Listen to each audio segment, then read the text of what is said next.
You are now listening to the Chicago Clubhouse Podcast. My name is DJ Vince Adams. I absolutely appreciate what the Chicago Clubhouse crew is doing for the city of Chicago. Hey, young world, what's good? It's your boy Bernard Berrien, a.k.a. B Twice. What up? This is Rasheed Davis, former Chicago Bear wide receiver. Hey, my name is Lemuel Stinson, a.k.a. Lemonhead, formerly of the Chicago Bears. What's up? My name is C.J. Watson, former Bulls guard and bench bomb creator. This is two-time six-man all-star baller Ricky Deuces Pierce. What's up, people? This is Chicago radio legend Rick Party, the voice you hear everywhere. My name is Pee-wee from the movie House Party. This is Megan Martinez from the Good and Funny podcast. Hey, this is Bubba Ball from Shit's podcast. Hey, this is Nika from One Shot Wellness, Reverend from the ATL, dropping some drips on that Chi-Town Clubhouse podcast. This is Sherry, and you're rocking with the Chicago Clubhouse Podcast. You are now rocking with the Chicago Clubhouse Podcast. You're now rocking with Chicago Clubhouse Podcast. And you're rocking with the Chicago Clubhouse Podcast. And you're rocking with the Chicago Clubhouse Podcast. Where they think they know everything. Where they think they know everything. Where they think they know everything. Where they think they know everything. Where they think they know everything. But they don't know shit. But they don't know shit. But they don't know shit. But they really don't know shit. But they really don't know shit. But they really don't know shit. But honestly, they don't know shit. Hey, I smell something. I smell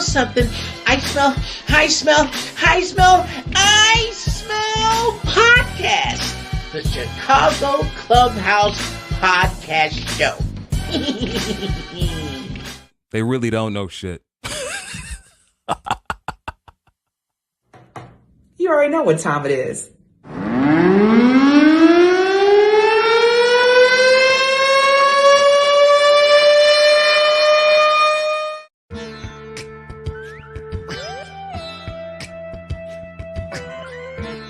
You see this Eddie Jackson jersey right here? Take this. This dude literally just took my soul. So I didn't like playing with Brett Favre at all. You could have waited until the draft if you wanted to look at another quarterback. You didn't have to sign Andy Dalton, who is really nothing but a backup. Evander Holyfield is 58 years old. What you want to fight a 58-year-old man? But man, he wants to keep fighting. Because he want to fight him. Okay, it's an exhibition. But yeah, it's an exhibition because this ain't Drago and Apollo Creed, man. Ain't nobody about to. Man, Martin and Tommy Hearns was an exhibition. You saw what happened to Martin. This could hurt.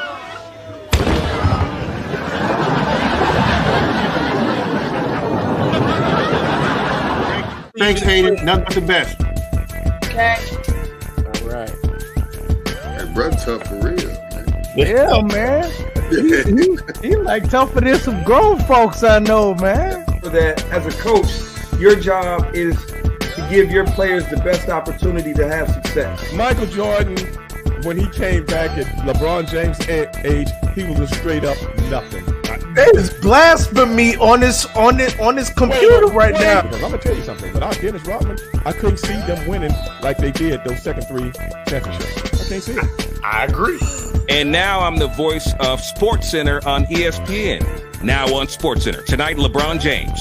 And whatever. Do you guys really coach how exactly to tackle correctly? Because I see it almost a week now. People cannot tackle like they did whenever you guys played. But do you guys practice tackling at all? Welcome back.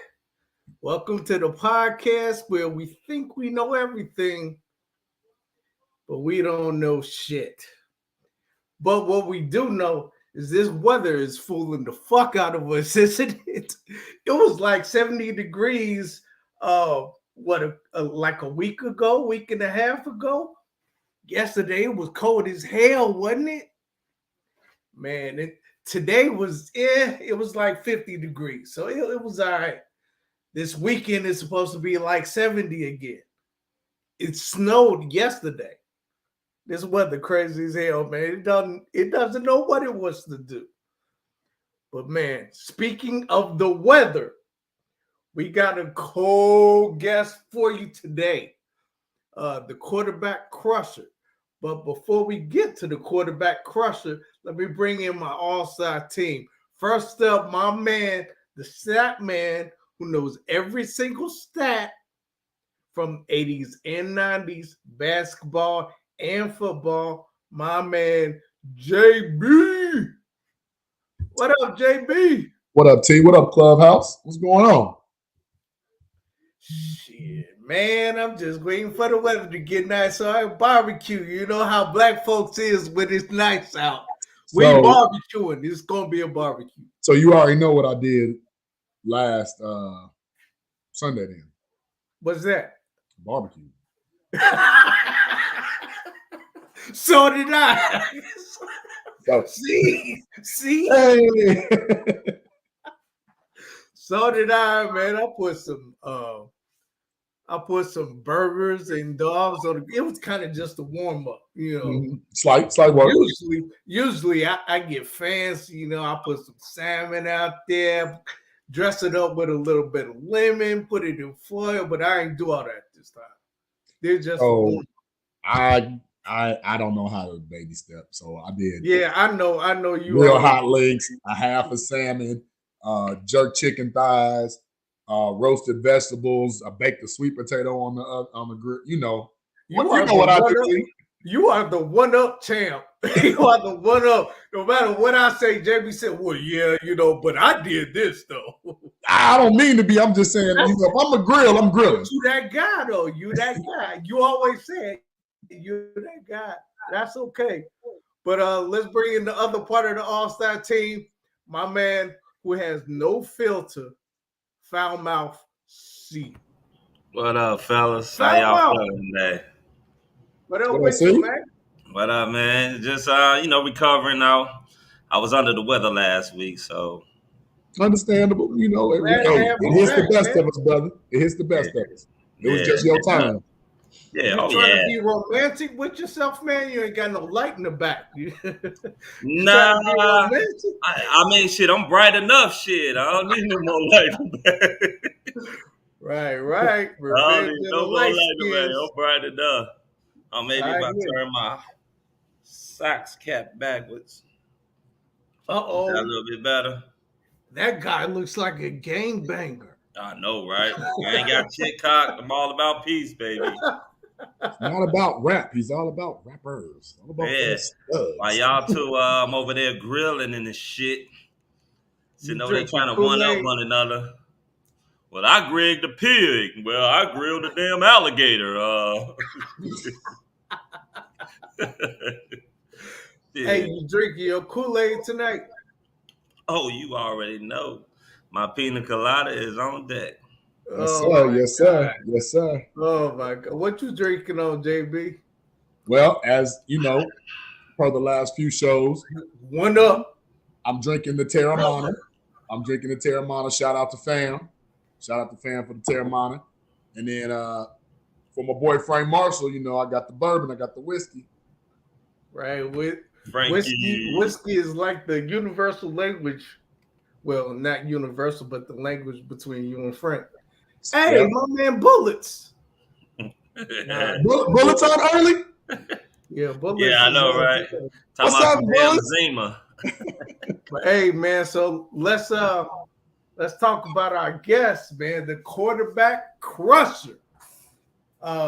He's from Chicago, well, suburbs, but he's still from Chicago. We'll show him that love. But he spent time in Milwaukee behind enemy lines, man. He spent time in Milwaukee. I don't know, man, but he still crushed a lot of quarterbacks, man. God rest his Right. We don't mess with people too tough that spend time in Milwaukee. Well, everybody on this panel has been to Milwaukee in some shape, form, or fashion. So it's all right. I've been to Milwaukee. Ain't shit there. I slap people in Milwaukee though, but I ain't slapping him. I ain't gonna lie. Slapping our guests. I ain't gonna lie. I did enjoy myself at the Fire Service Center. So. Oh boy. Man, it smell like old ass cheese out there. See, you know, I went to Cam's game. They played Marquette. So let's bring in our guest. He's a former defensive tackle for a lot of teams. Kansas City, Cincinnati, Philadelphia, Phoenix Cardinals when they were Phoenix. Now they represent the whole state. In Washington. I don't think I'm missing anything else. But he was a beast on all them teams. So yeah, he's currently the coach of he's the defensive coordinator, of Denison University. Oh, my man, Keith Rucker. Hey, what's up? Right, all right. Big man, big fella. Yes, sir. Yes, sir. Did that come out right? That came out perfect. Okay, yeah. Definitely applause. Crickets and claps. Hey, when I was in Milwaukee now, I was there as a youngin'. I wasn't there as a professional. Right. You got to clean that up. Right. I did experience the whole Lambeau hospitality where, you come in and they treat you like garbage, and then after they win, they send you packing with some bratwurst and beers. Oh, no. Yes, so, sir. man, let's dig right into it, man. Let's start out with you.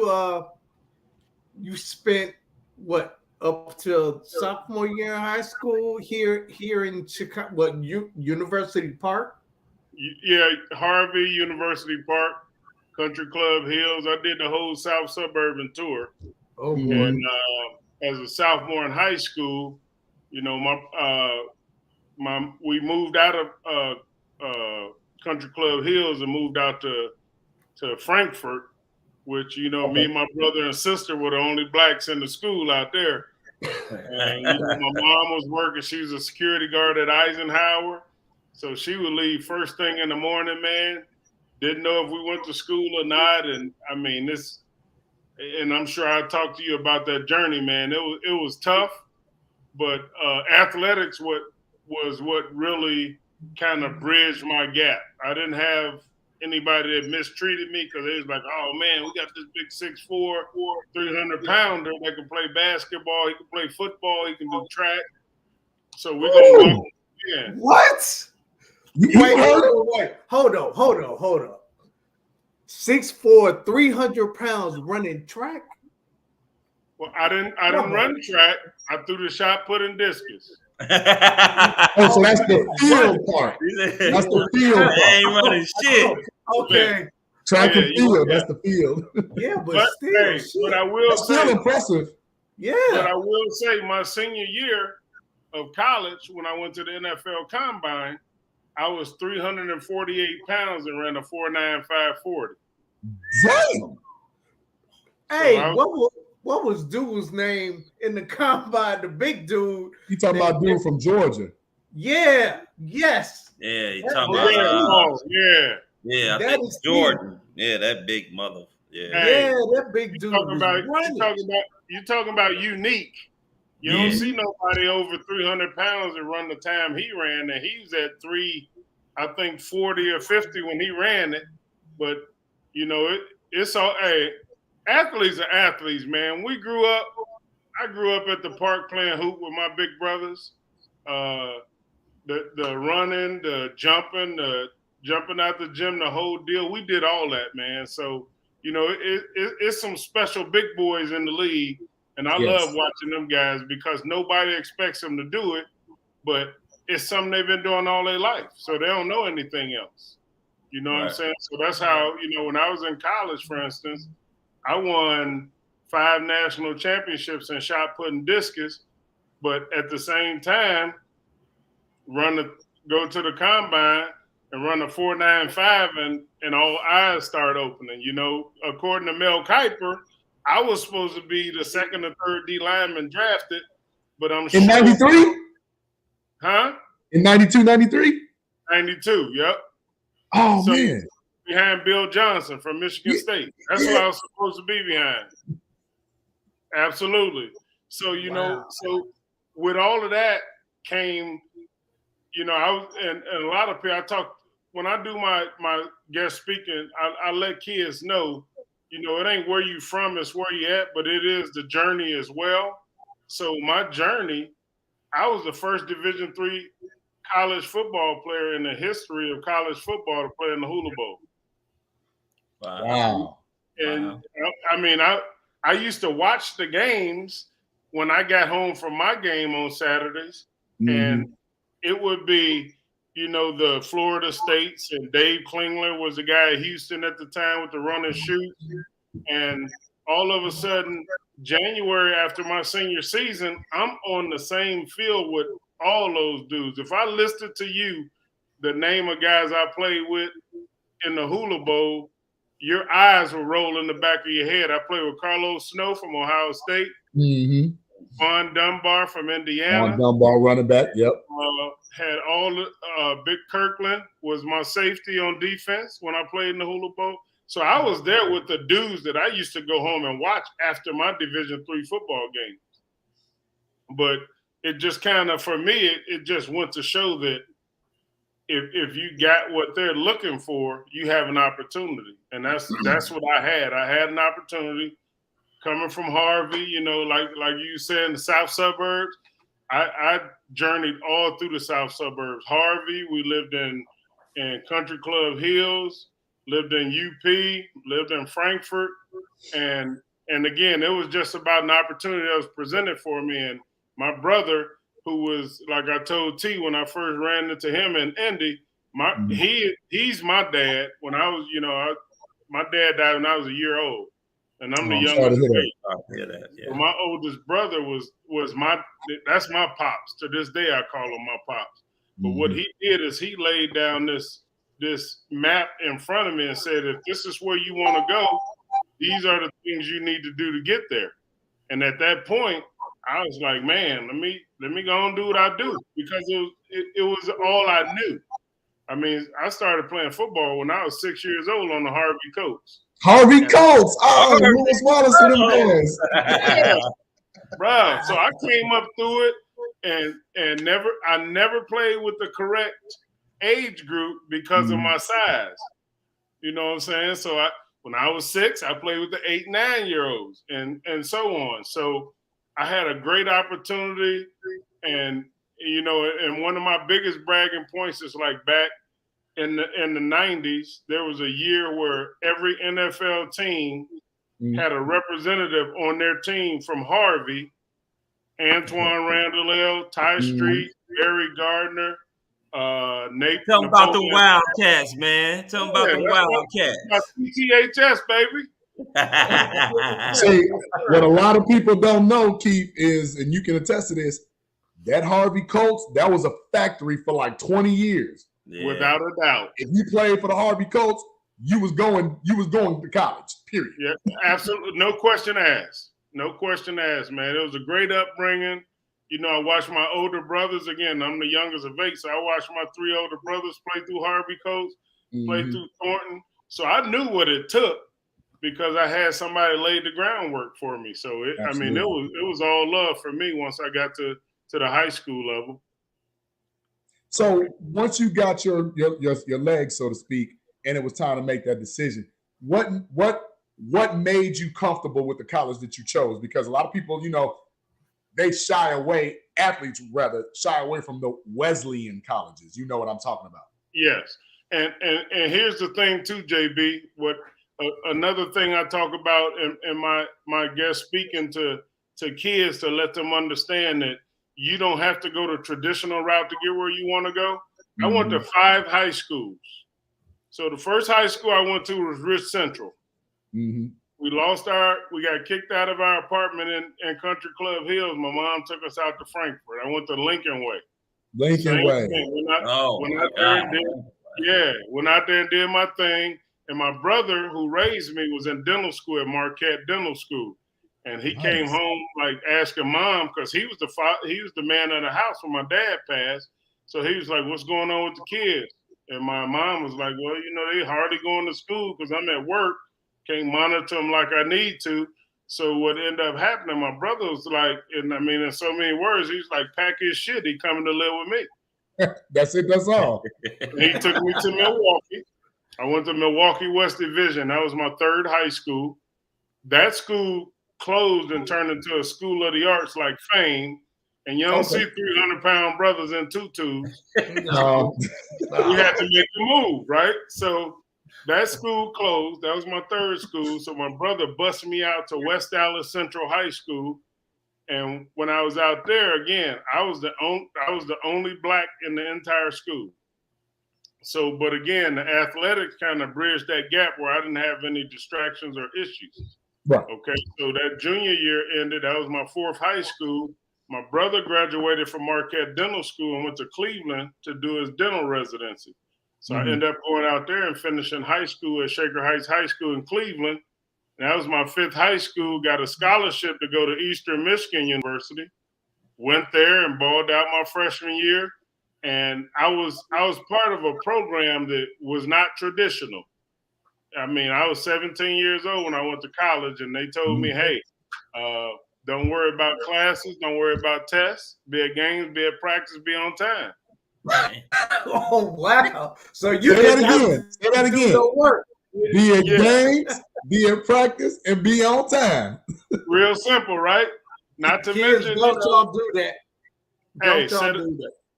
car keys to the rental cars, envelopes from the alumni with a little cash in it. Hey. And again, it was all love. And then, but you know, that roller coaster ride came to an end. And you know, my brother was like, hey, I ain't seen no grades. And I'm like, ooh. So let me holler at my coaches. So I go to the coaches like, hey man, my brother needs to see some grades, blah, blah, blah. Long story short, at the end of my freshman year, the public safety officer came in like, hey, we need you out of this room by noon tomorrow. Yeah. Damn. Wake up call. No. That was the wake up call for me, man. So I went home. I went to, not only did I do 5 high schools, I did 4 colleges. So I did Eastern Michigan. Then I came home and my brother was through with me. He was pissed off, which he should have been. And so I ended up going to Thornton Community College for a semester. I went now that's called South Suburban. Yeah. And then I went to Prairie State for the next semester. And after Prairie State, my brother and I kind of rekindled our relationship. And his coach when he was in college was coaching at Ohio Wesleyan University, which is where I graduated from. Right. So that was my 4th college. Went there. He took me there over a Christmas break, man. It wasn't nobody on campus. And the guy that hosted me was like, hey, it's a great school. You got to do this. You got to do that, blah, blah, blah. Long story short, I never left Delaware, Ohio. Okay. So 3 years later, I'm a senior. You know, national champion of shot put, national champion of discus, and teams started calling. They came looking at other guys, these 2 other guys on my roster that were Division I transfers as well.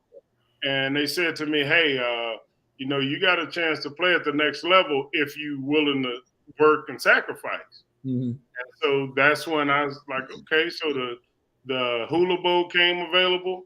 Then the NFL Combine came available. And again, understand at this time, I'm doing 3 sports. I'm playing football, just finished football, started playing basketball, and I was doing track at the same time. So all of that really just panned out for me, and one step led to the next, and I just kind of rode the wave and ended up, didn't get drafted. Like I said, I was supposed to be one of the top 5 D linemen drafted. I went free agent to the Phoenix Cardinals at the time. And when I got there, man, I tell this story all the time. I was so far on the depth chart, my name was dangling off the depth chart. Oh, you was like 53 and a half. Yeah. And the sad part was they played a 3-man defensive line at the time.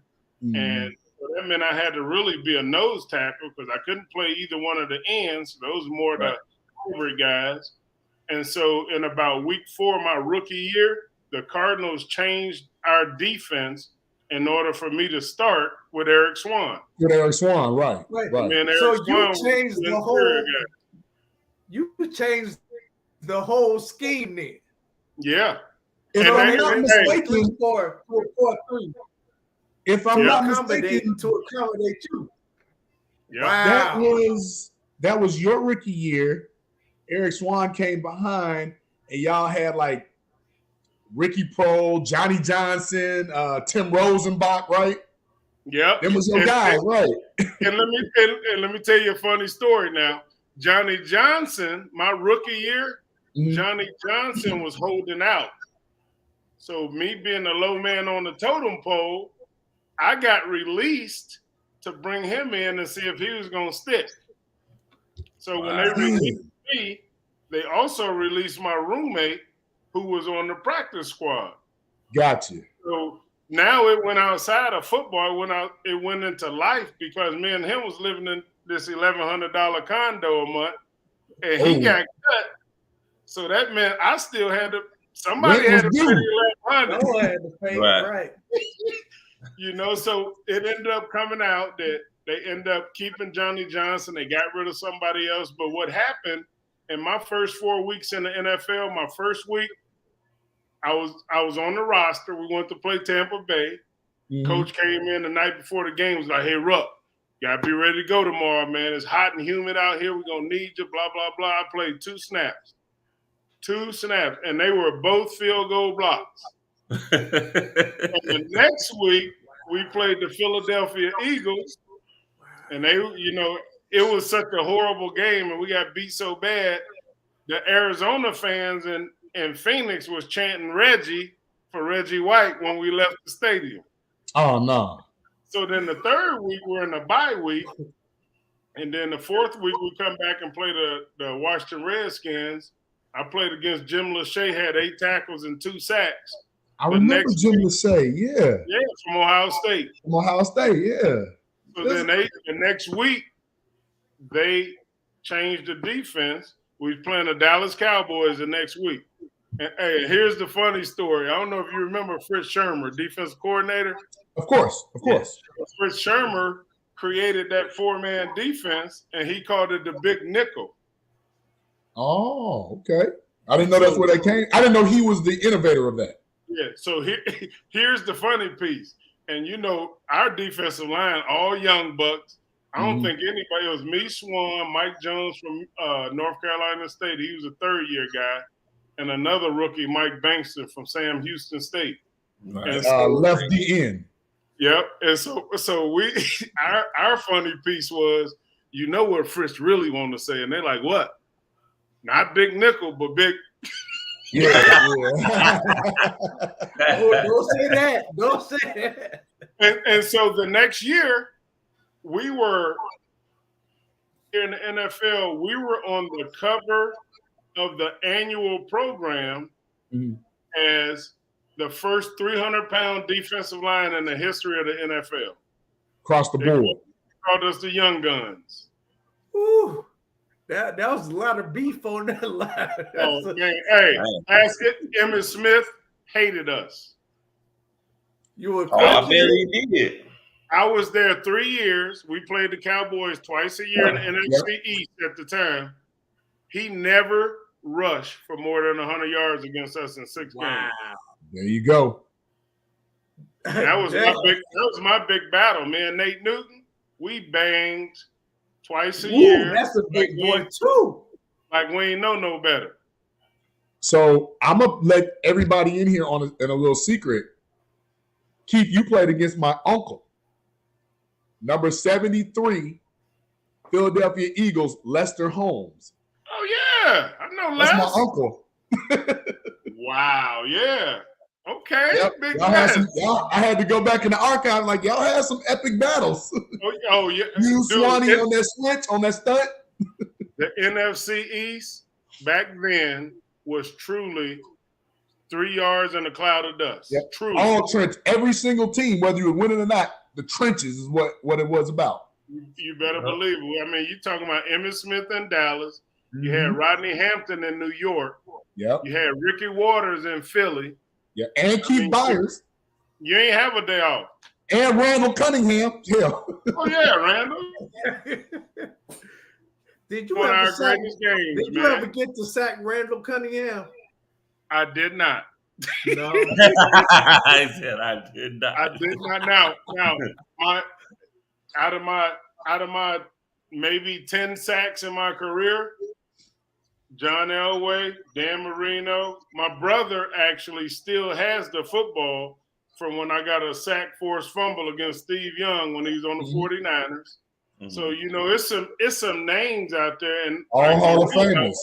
When we played Miami, my brother came to me at the end of the game. He's like, "Did you notice every time you was in, they audible to a pass, but then when you was out, they audible to a run?" Because Tim Crumry was the guy I was sharing time with in Cincinnati, and so just a lot of history.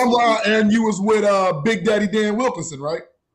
I got to from the Cardinals to the Bengals the year they drafted Big Daddy, and he could do no wrong. I want to say, right? 94? 94. 94, yeah. And he could do no wrong. I got in trouble if, like, when there was a passing down, if you was a 3 technique, you got to have a 2-way go. If you was a shade in between the center and the guard, you had to stay in the A gap. And it never failed. I'd be a 3 technique. I'd make a double go, and Danny make a double go. We both go outside. The middle of the field opens up. Wide open. And then meetings, guess who got yelled at? You. The D3 guy. Yeah, so great times, man. I played with 2 great guys my first 6 years in the league with Swan and Big Daddy. I mean, and if you think about the Bengals, back when I played, it was me, Big Daddy, John Copeland from Alabama. John Copeland, right D end, yeah. And then James Francis and Alfred Williams from Colorado and Baylor. And our linebackers were Steve Tovar, Rico McDonald from Pitt. I mean, we were loaded, man. We just had a bad offensive line, an old offensive line. And that was Jeff Blake, Carl Pickens. His name escapes me. Is it Green, the running back? Harold Green. Harold Green, yeah. Steve Broussard. Now, this was the emergence of Jeff Blake. So that first year, we played, I don't remember how many games, but we got to Cleveland. And when we got to Cleveland, all 3 of our quarterbacks in front of Jeff Blake got knocked out with injuries. Which was Dave Klingler, Don Hollis, and I forget who the third one was. There go that Klingler name again. But then the next week is when we played Dallas, and he came and lit them up. I mean, Jeff Blake has the prettiest football I've ever seen thrown by a quarterback. That thing would go up, and it would just turn over. Darnay Scott, Carl Pickens. Darnay Scott, yeah. Tony McGee. We had Jeff Query. I mean, we were loaded, other than at the offensive line position. So it was a lot of learning for me. It was fun. And, like, when I left Cincinnati, that's when it turned into a business because they brought a guy. They wanted to bring a guy in to be my backup. And at the time, I was making like $800,000.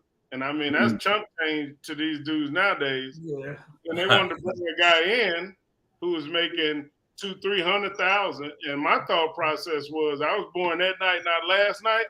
Because he learned the system, I'm out anyway. And that's what happened. That's when I left.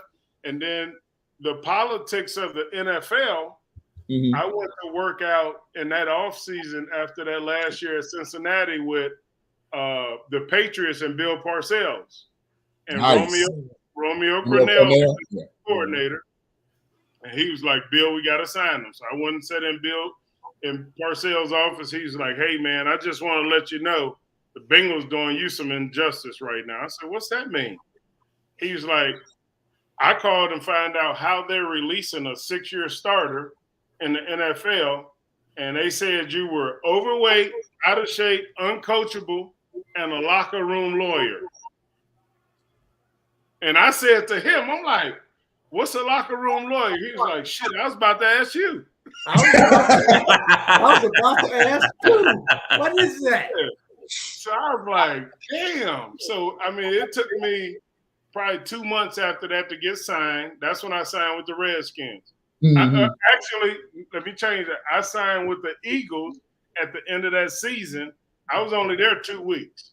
They had a defensive tackle, Hollis Thomas. Hollis Thomas, yep. Thomas, yeah. With a rotator cuff or something. They didn't know if he was going to be ready for the playoffs, so they brought me in kind of as an insurance policy. So after they figured he could play, after 2 weeks, I sat in a hotel for 2 weeks in Philly and did nothing but eat cheesesteaks from Geno's. Nice. I catch the taxi down to South Street, get me a couple cheesesteaks, come back to the hotel. So Hey, what a life! What a life! Hey, Keith, it's so crazy. Like when we sit up here and we talk to players that played in the league, the NFL, that's some dirty ass shit. Because they were literally the whole black ball is real. Because everybody we talk to sit up there and say how these teams badmouth them, lie, and tell other teams they ain't shit. Oh, they locker room cancers, like you said. And it's crazy to sit up there and think, and us fans just about watching it, we sit up here, we like scrambling our brain like, this dude is cold. Why isn't he not playing? Or why is this guy that's so good, why is he not on a team? Yep. Hey, i.e. Colin Kaepernick, right? Oh, absolutely. Right, absolutely. We already know. I'm just saying. Because that dude's way better than at least half the quarterbacks starting right now in the league. Absolutely. No question. Definitely. And all he's saying is, all I want is a shot. He said, I come in as a backup. That's it. Yeah, so I was wondering, your time in the NFL, I know especially back then, because I know with technology and everything is going to change so much. And which stadium, I have a guess, but which stadium had the worst field conditions that you ever played on? Oh, I already know. Philadelphia. I do it. That was easy. I mean, how was it? What was it? It was like playing on concrete. Hey, you remember when we was shorties and we had that what they call Berber carpet in the basement? Yes. With no padding underneath. Right. That was it. Yeah. Right. Philly was horrendous. Now I remember the only great thing about Philadelphia, their stadium, I shouldn't say this, but I'm gonna say it. When we showered after the games, on the other side of this door that had a gap about that big underneath was the Philadelphia Eagle cheerleaders. Oh! So guys spend a lot of time like this in the shower. Hey, man, move out the way. Hey, we lost, but we ain't lose. Man, I heard those field conditions were so terrible. Because the Bears wide receiver, I think Wendell Davis ended up suing them because he broke his ACL on one play. Yep. That is crazy. And then you have to think about it too. The baseball teams were playing on those fields too. Yeah, absolutely. Phillies was playing there. It was a one-stop shop. Same thing in Cincinnati with when I played at Synergy Field, the Reds played there. So they would pull all that stuff up, and they had an infield, and I mean, it was just horrendous, man. Wow. I remember it was one game where literally, I want to say it was Philly versus Pittsburgh, Bill Cowher, and the seams was coming apart. Yes, and they stopped the game. Yeah, remember that? Yeah. I do remember that. Like, that was crazy, and then you guys had to play on that. Like, God. Yeah. Wow. Yeah, that is crazy. So Keith, you're a big dude, man. When we were in Indy, I was like, this is one huge human being. So what was your playing weight, and are you still close to that? I'm about 40 pounds heavier than I played at. My rookie year, when I came in, was my heaviest year. I came in at 368. And I played at that for probably a year or so. Got down to 345, 350. And then when I got to and I don't know if you guys remember the whole thing with Buddy Ryan and me, but when he became the head coach at the Cardinals, I was like his scapegoat. So like when I met, so we got to explain that. Right. So they said, we want a couple of you veterans to stick around and welcome the new coach for his press conference. So it was like me, Eric Hill, Tyrone Stowe, Tim McDonald, Mike Zordich, some of the big name guys. And I was like, hey, coach, how you doing? Keith Rucker, pleasure to meet you. He was like, oh, Fatso, I've been looking forward to meeting you. I was like, man. And Eric now, wait Hill, a minute. That's kind of ironic for a guy that coached the fridge. Right. It's ironic for a guy that's fat his damn self. And 4 foot tall. I'm like, damn, dude really came at me. And Eric Hill put his hand across me like, ruck. Because he know I wasn't wanting to bite my tongue. Yeah, man. Don't be like that.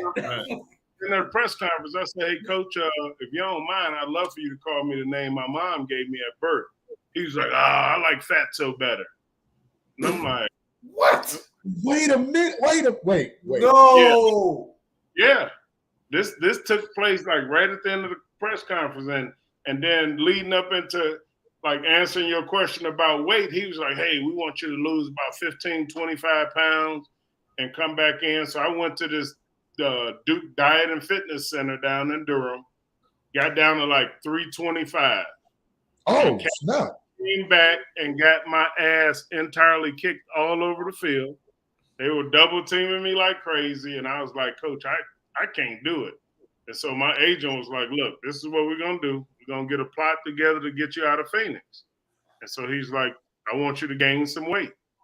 So I gained some of the weight back when I got back. And so we had a fitness test. We had to run a half mile in 2 minutes and 10 seconds. Oh, no, 3 minutes. No, 2 minutes and 50 seconds. Okay. And I ran, my time was like 3:05. And I'm talking like at 3:40, running a half mile. And so I come in and like today, nowadays they have this, the Hard Knocks. Right. And it was called Fox, NFL Fox Under the Helmet. Mm-hmm. So when I came in for my fitness test, that all eyes, the camera's on Buddy. He was like, that's all right. This fat ass out of here tomorrow. So he basically cut me on national TV. And when he came in, he got rid of all of the coaches in Phoenix, basically. And one of the coaches went to the Bengals. So that was my connection. Our linebacker coach went to Cincinnati, and he was like, hey, you guys, if you want somebody to stop the run, you better grab this guy. Right. And so basically, before I cleared the 48-hour waivers, I was already going to Cincinnati. So, it's about what you can do and what coaches recognize and understand. So that's how I got out of there. And the crazy piece about it was in 2014, I did an internship with the New York Jets, and Rex Ryan was the head coach. Right. Oh, wow. When Buddy got there, Rex was my D-line coach. And so we had this little relationship. And so I was talking to him when I was in New York. He's like, he said, I'm going to just tell you this, and you can take it how you want to. He said, my dad to this day says the worst mistake he made in coaching was getting rid of you in Arizona. And that was like 3 months before he passed away. You know what I'm saying? So me and Rex still got that conversation, that relationship. And, it was just a shocker to see how he went out. But that's who he was, because when I was with the Cardinals, I don't know if you remember the thing where he got into the fight with Kevin Gilbride. Yeah, on the sideline. Absolutely. That wasn't his first one. And he told him, he said, I told you that guy would be selling life insurance in 2 years. He's a year ahead of schedule. Oh, no. He had no filter, man. Buddy had no filter. He said what he wanted to, Buddy. And everybody was okay with it. He was that kind of guy. You know what I'm saying? Hell of a coach. Or excuse me, let me rephrase that. He was a hell of a coordinator. Coordinator, okay. He wasn't a good coordinator. Right, coordinator. Because I was gonna say, if memory serves, he did a okay job in Philly. They had one of the, I think 2 years out of his tenure, they had the number one defense across the board. Yep. But then he lost Reggie White. Like, I'm sorry, buddy. I love you, but you can't lose like the best guy ever. He's not a good leader of men. He was not a good leader of men. Nope, like you said, he was a good coordinator. R.I.P. buddy. Yep. And don't lose him and then have the fucker go to goddamn Green Bay. Shit. Yeah, that it was. Hey, and you saw it real quick when those guys started getting out of there. Jerome Brown passed. Jerome Brown, right? Oh yeah. Clyde Simmons came in. He didn't stay long. Clyde Simmons. Yeah. And I don't know if you guys remember, he brought all them old ass heads to Arizona when he first got out there. Because Clyde Simmons went to Arizona. Yep. So did Seth Joyner, Richard Dent, yep. Wilbur Marshall. Wilbur Marshall. Yeah, I remember that. Yep, I remember that. Yeah, Wilbur so it was Marshall. Crazy. So he was trying to get these 35-year-olds to do what 21-year-olds do, and that wasn't the case. So they no longer young. No. Man, you brought up a name, Eric Hill, man. Oh, I remember that. So I was gonna ask you. I know that you played with a lot of quarterbacks. What was the best quarterback that you played with? On the same team? Yeah. I'm gonna say Jeff Blake. Jeff Blake was Shaking Blake he was the dude, man. I mean, he really and he basically got schooled when he was with the Jets under Boomer.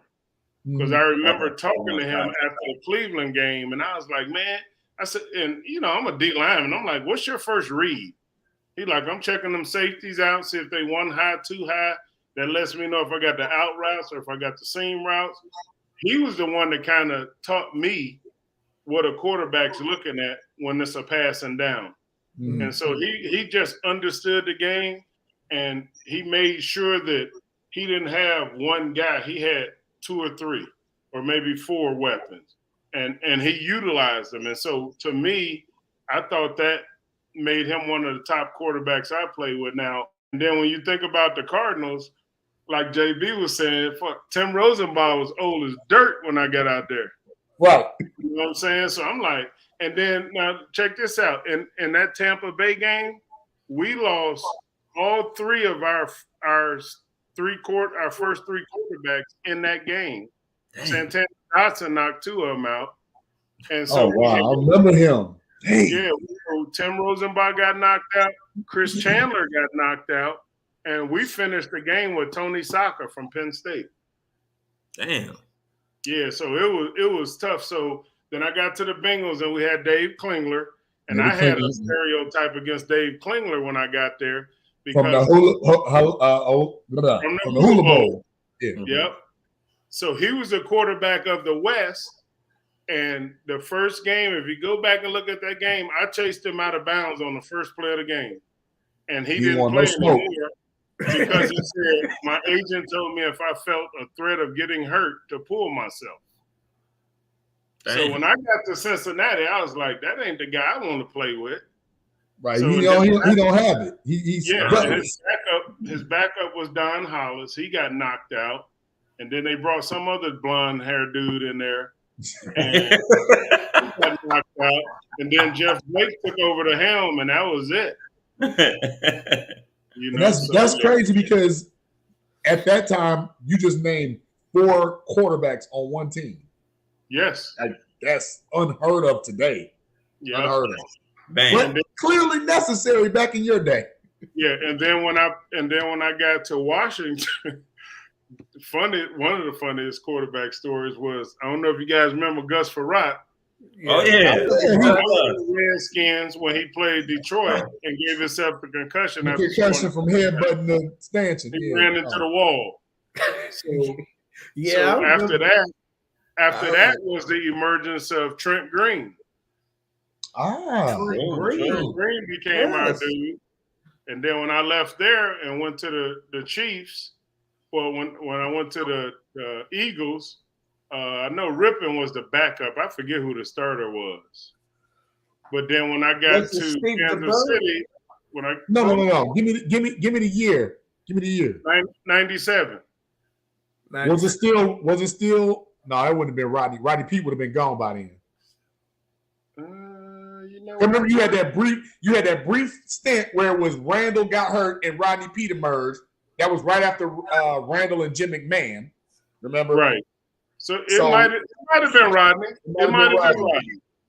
Might have been Rodney, and then Rippon was his backup. And then I went to Washington, and the quarterback there was not Washington, Kansas City. It was Elvis Gerbach. Elvis Gerbach from Michigan.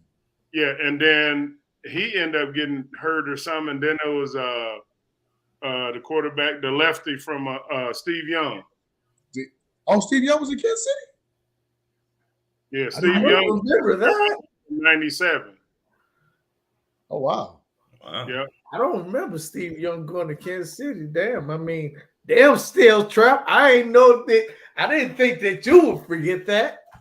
He knows everything, man. He knows all this shit. Well, you see, I'm dropping gems, but I was just thinking because at that time, that particular Division 97, that was still John Elway. They won the Super Bowl that year, if I'm not mistaken, right? Say that again. 97, Denver won that Super Bowl, right? Yep. Yeah. They beat Green Bay, if I'm not mistaken. They beat Brett Favre. Yeah. Yep. So, like, all the hype, Terrell Davis and them boys, Rod Smith, everybody was on the Denver bandwagon at that time. Absolutely. So that's good. Yep. So that was that year, and then I played one more year there. Got hurt that first year, came back the next year, and that was kind of it. That was when did you overlap with Derek Thomas before he passed? Because I'm about to say 98, right? Yep. Yeah. DT, that was the dude, man. You talking about a guy that took care of his teammates? That was one of my favorite linebackers of all time. And no shade to anybody else or anybody you play with, Keith. Like, to me, he was the next Lawrence Taylor. Absolutely. Without a doubt. I've never seen a get off like he had, man. I used to watch him in practice, and the ball is barely moving, and he already got 2 steps. and now Schottenheimer was my coach there, and our D coordinator was Gunther Cunningham. That dude, DT walked in that joint an hour late every day. Ain't nobody say a word. Not a word. He walk in with his breakfast, stand in the door, watch film. That was a dope defense too, if I'm not mistaken. That was like DT. Was Percy Snow on that team? Or was he gone by then? He must have been gone. Okay, because I know y'all had like you had another big defensive tackle that was with y'all. You talking about what was his name? The other one that was outside of DT. Smith? Neil Smith or Neil something. Smith. Neil was there. That's what it was. Neil Smith. That's what I'm thinking of. Neil Smith. Yep. Yep. The linebackers, they had Brownlee, but hey, think about the DBs we had. Dale Carter. Ooh, Dale Carter was a beast.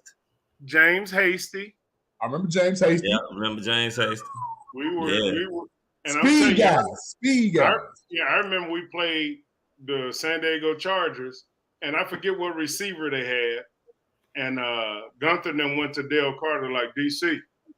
That's the only job you have on Thursday. We played on Thursday night TNT. He's like, that's your only job. Dale Carter, if that dude was on the sideline and we was on the sideline, our defense and their offense, if that dude moved, they'll move with him. The entire game.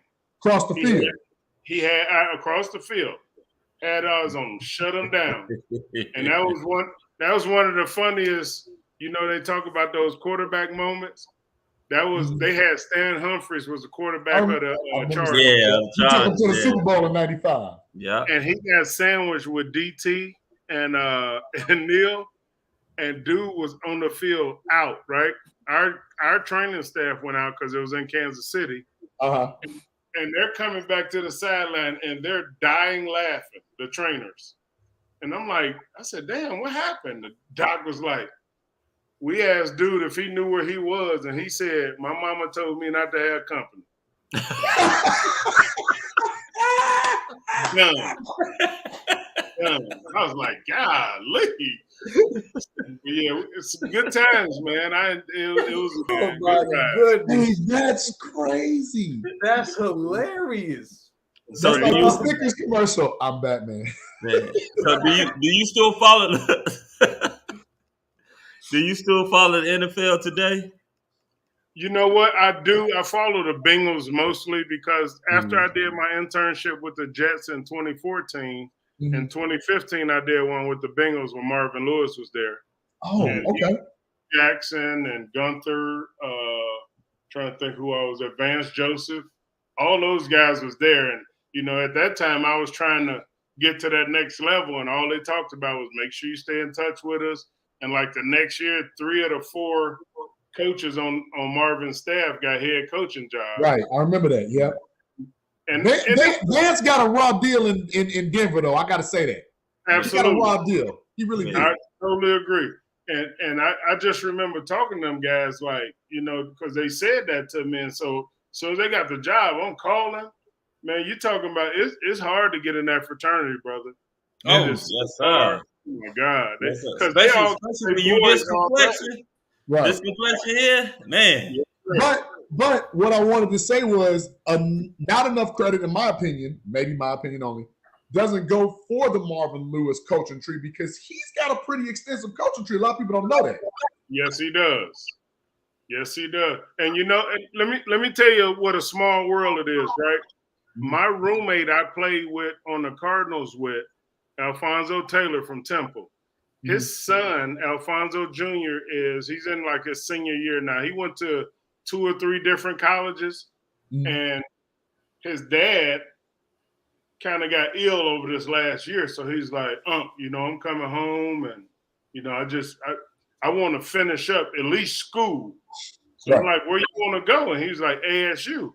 Well, you know, Marvin Lewis is Herm Edwards' consultant. Right, he's his consultant down there, yep. So I called Marvin like, hey, my nephew, godson, Alfonso Taylor Jr., blah, blah, blah. Long story short, they end up getting him enrolled in school for his last year. And Marvin was like, this is a position we're looking for, Rupp. So we need to get him. I said, tell me what he needs to do. He said he needs to sign up for spring classes. He needs to do this, and this. He's done it. I just talked to him last night, and he was like, everything's on course right now. We just need to make sure his recruiting coach puts him where he need to be. But he was like, we brought a guy in from Hawaii that plays that position. He hasn't given us what we want. And another guy from Arizona who we brought in as a walk-on, and he's not giving us what we want. He said, but watching Alfonso Taylor Jr.'s film, that's what we need. And opportunity. I called him like, hey, don't blow it, because this is an opportunity. I said, because 1 or 2 things going to happen.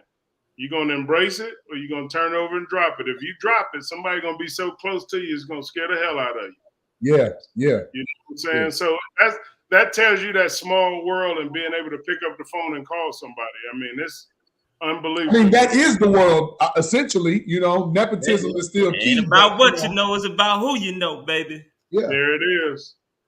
Yeah. I love that. And, you know, just the fact that you still have those relationships. Like, I don't know. I mean, I know you. I'm going to let you get into the next phase. I don't want to spoil it.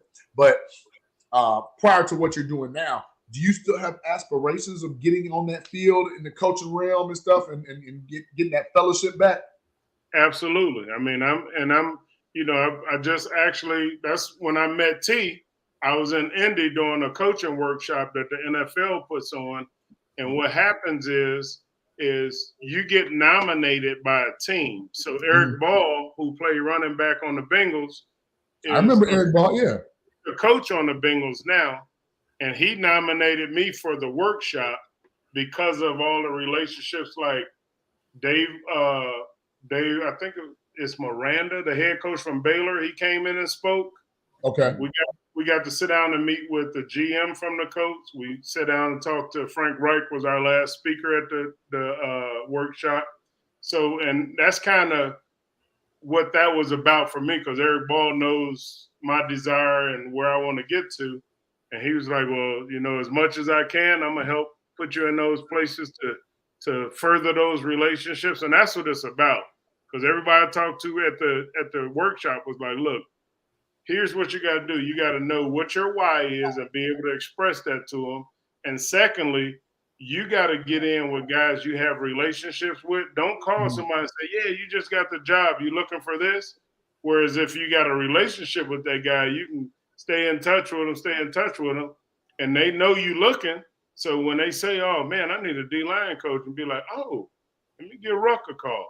You know, so that's kind of where I'm at right now, continuing to build those relationships, man. But I definitely want to get to that level because I feel like that's a very suitable level for me. And I think it kind of goes into the things that I've created since I stopped playing, which is the collegiate coaching, the high school coaching. I have a training company where I train offensive and defensive linemen. It's called Trench Skills. And then the big thing is my youth foundation I have. It's called Reach for the Sky.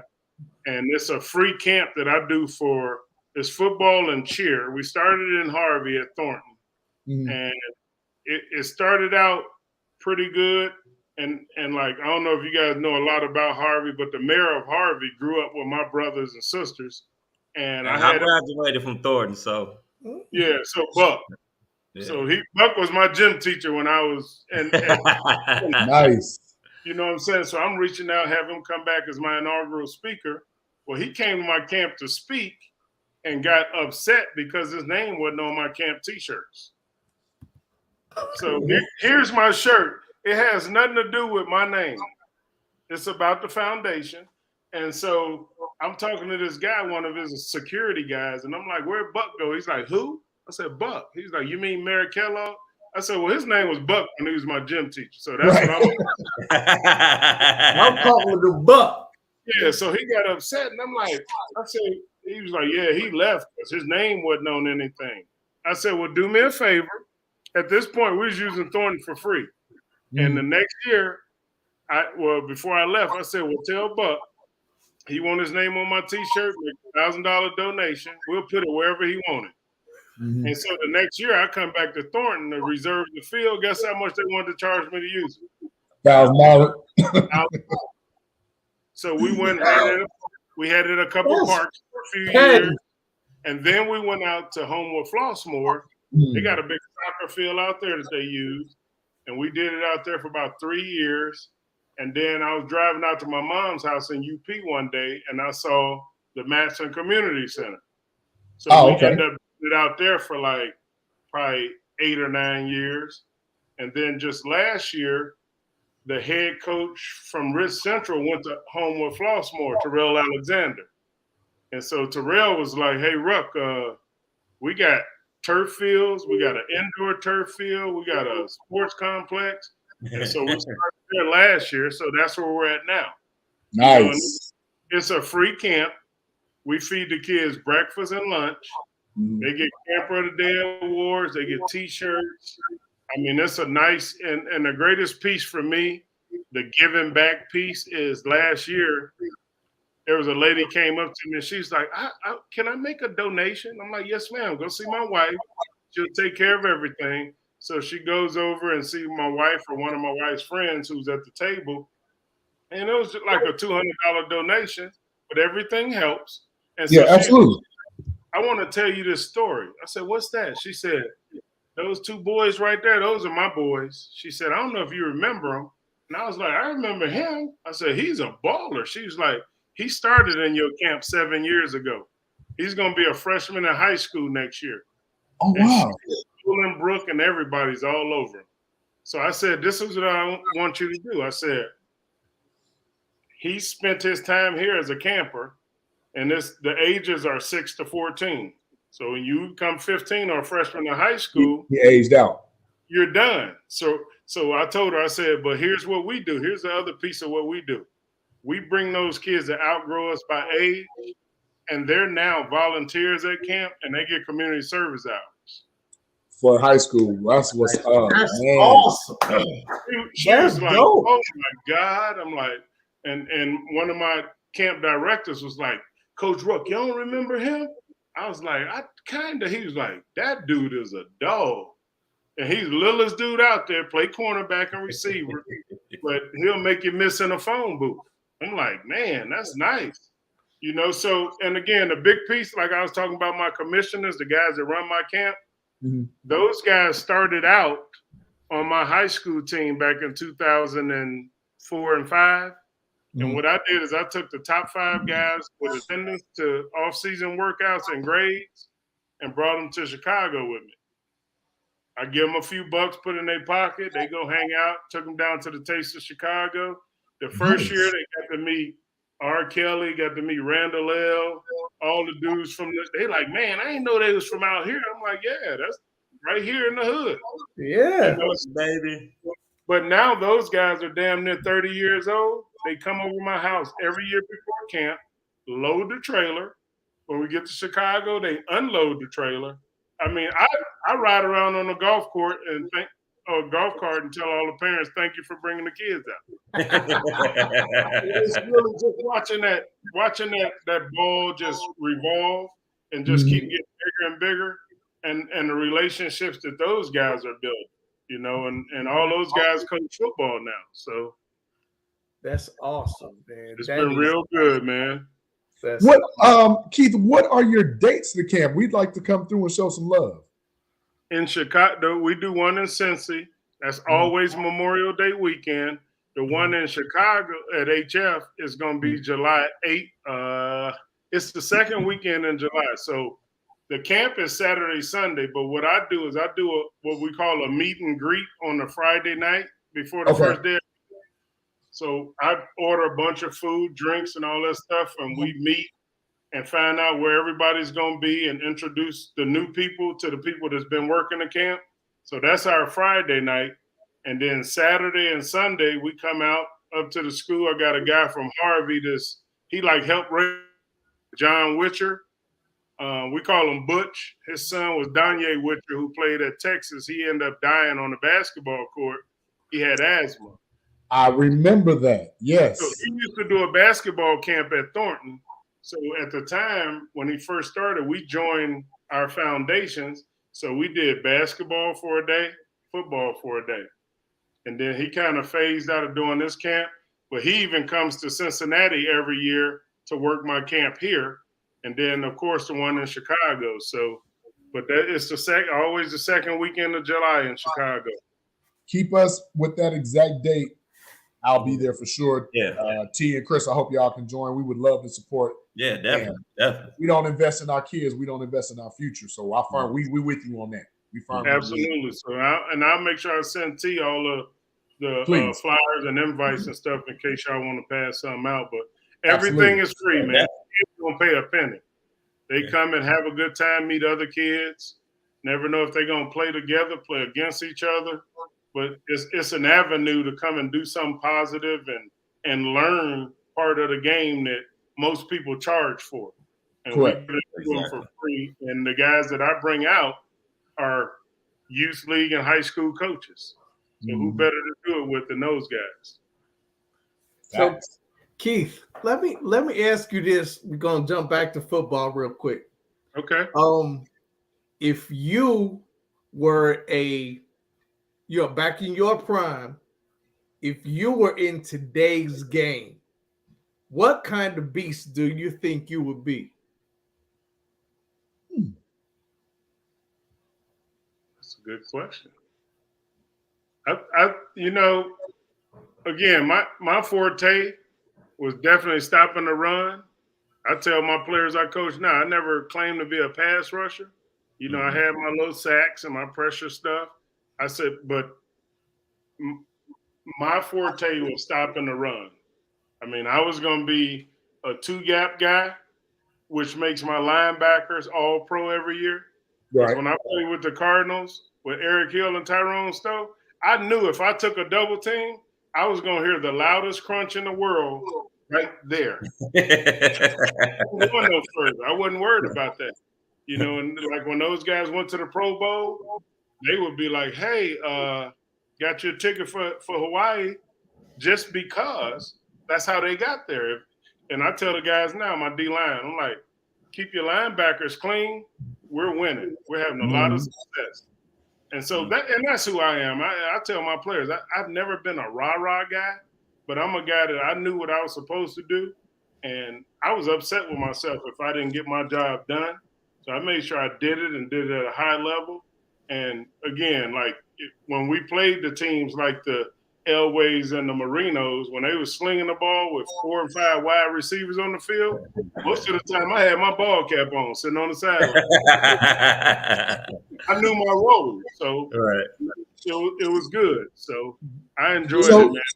Do you think the 3 technique, not the principle, but the game around the 3 technique has changed? I mean, we know the rules have changed, like no chop blocking and all that, no blind side. But do you think the job of the 3 technique has really changed from when you played? Because now I have to use him. Aaron Donald, now he's getting the sacks that your DN would normally get or your edge linebacker would normally get. Speak on that a little bit. That's where the game has changed. Because again, if I can go back and talk about like when I played, most of the guys around me was 290, 300. Now you got guys that's 250, 260, still bringing it off the edge. Now the guys inside are more around the 300 area. If you start getting over 300, those are more of the defense, the offensive line kind of guys. Right.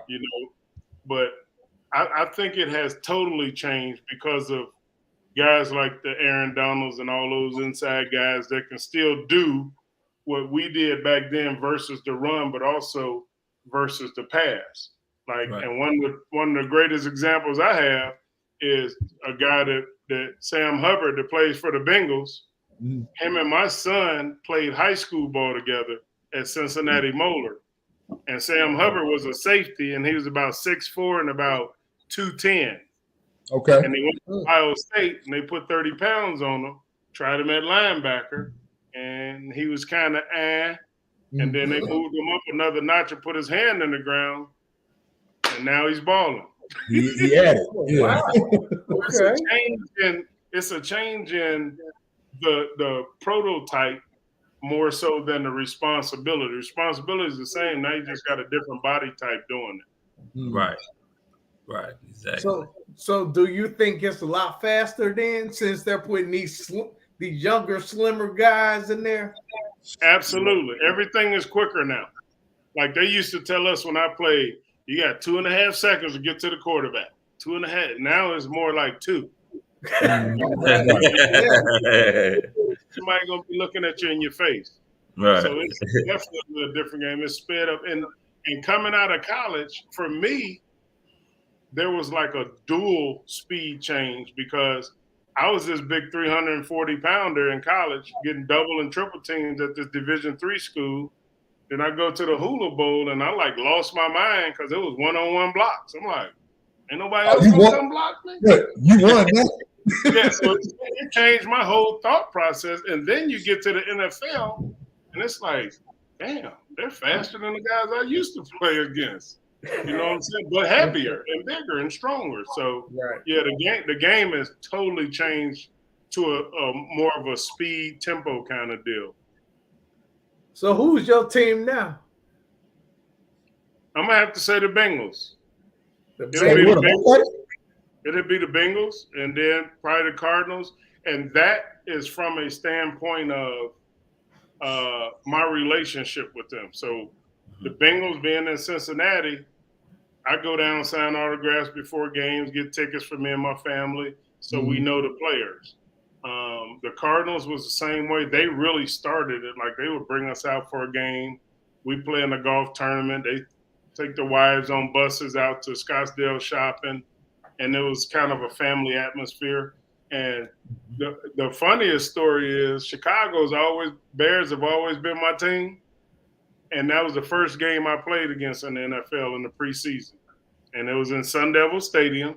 It was 130 degrees on the field. When we got down from training camp the night before the game at like 10 o'clock, it was 99 degrees. I was like, man. And the next day we had like 30 guys with IVs lead the game. Wait, in Chicago? No, it was in Arizona. No, that was Arizona. It was in Arizona. And the crazy that would piece have Neil Anderson. Yep, I was just getting ready to say that. I found myself looking across the field like, those my guys, man. I've been watching them, you know.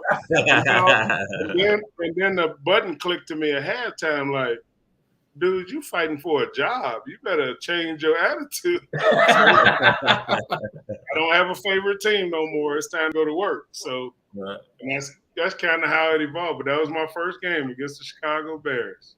Wow. So what do you think of our beloved Chicago Bears right now? We are trying to stay cautiously optimistic, but I'm a half full, glass half full guy. Mm-hmm. But it's hard. Keep us hard. You know how it go. It's hard. You ain't got to tell me.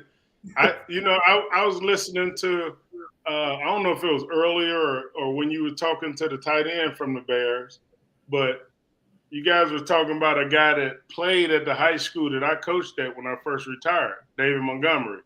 Yes. Came from Love Mount Monty. Love Monty. And I watched him work out, and he got a brother that was colder than him. Oh, but his brother couldn't take care of the books when it was time for college. So it's kind of like when I went to my freshman year of high school. I went to school with Kendall Gill. We had Kendall on the show, yeah. At Rich Central, and his brother Keith was colder than him. Yeah, Keith was brilliant. Yeah, same thing. So, but yeah, I love what the Bears is doing. The only thing that I can say is I didn't ever think Mitch Trubisky was the answer. I hate to say that, but you're not alone. You're not alone. It is what it is. Definitely not alone on that. Nobody, well, a lot of people did not think Mitch was the answer. And I don't know a lot of the moves that they're making right now. I haven't really been in tune with it like I have the Bengals, because I know as long as we can keep Joe Burrow standing upright, we got a good chance. Because that y'all did make some quality moves on your line, offensive line, and that's what we're trying to do here to keep Justin Fields upright. Yes, but you know, right now, the new general manager, he's pretty much giving out prove-it deals to a lot of low to medium tier players. Okay, you know, he's trying to save up money so he can make a big splash maybe next season. So this season is going to be kind of a developmental year. He's not really surrounding Justin with these really big weapons, but hopefully the line will be good enough to let Justin be able to throw and get it to somebody, even though those somebodies are low to medium tier. Have they made any moves up front? Up front, yes. We've got a center from Green Bay.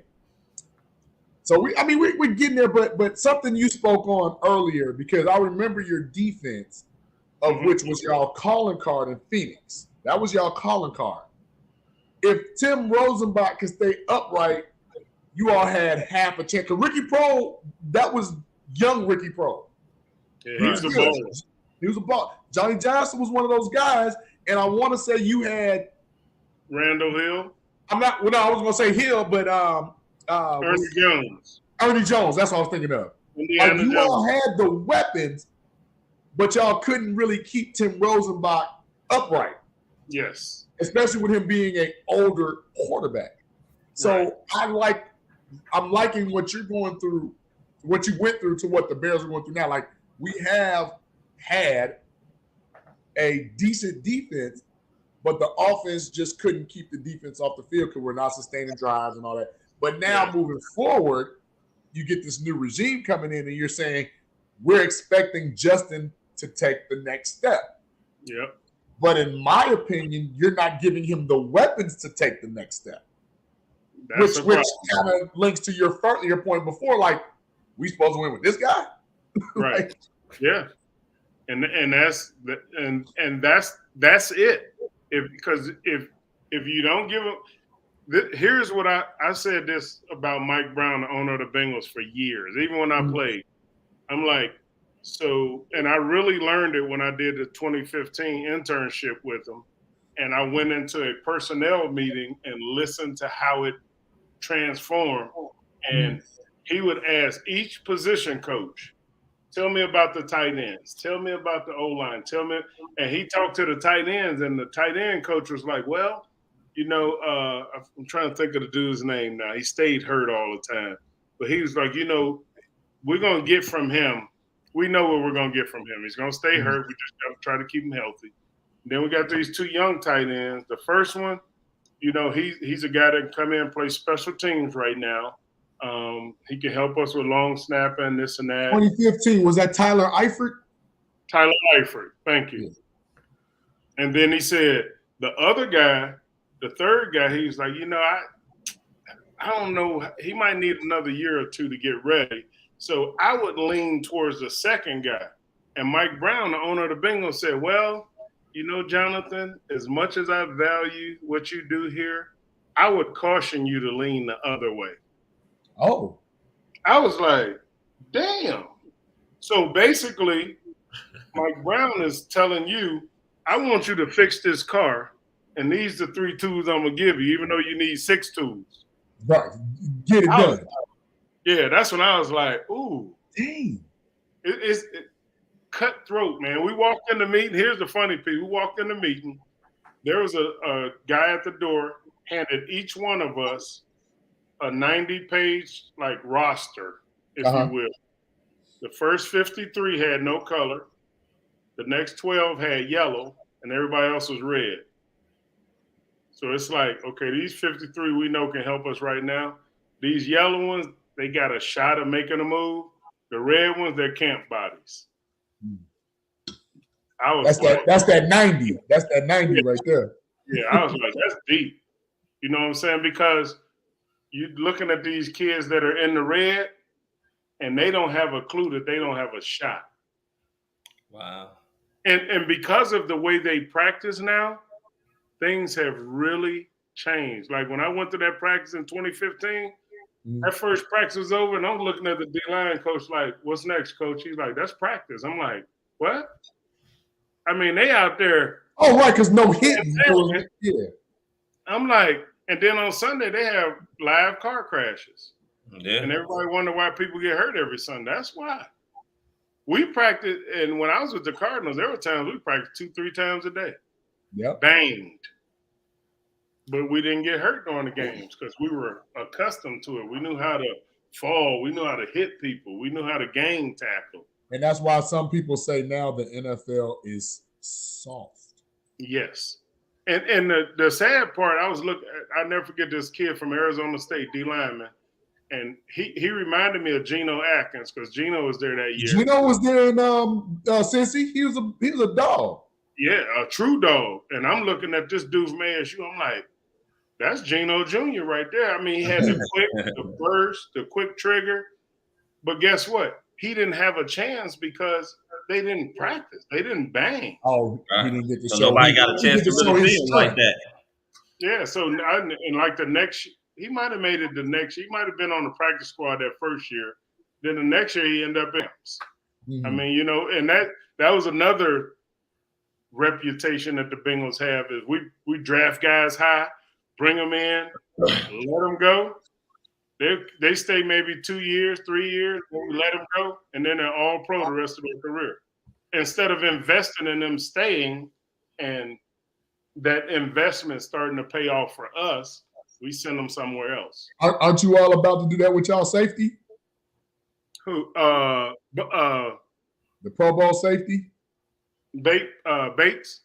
Bates? Isn't he looking? Jesse so. Bates? Yeah. I think so. Jesse Bates like, yeah, man. And I hadn't heard anything about him being locked down. So it's just scary, man. You know, so, but I hope they can, and they're young enough. Like again, now they're and matter of fact, loaded. Ozama left y'all and went to the Jets, didn't he? TJ Ozama, your tight end. Oh yeah. Went to the Jets. And he was a big part of Joe Burrow's success. And they signed this dude, I don't know. I haven't watched him, but from the Falcons, but I don't. His name don't ring a bell to me. Yeah.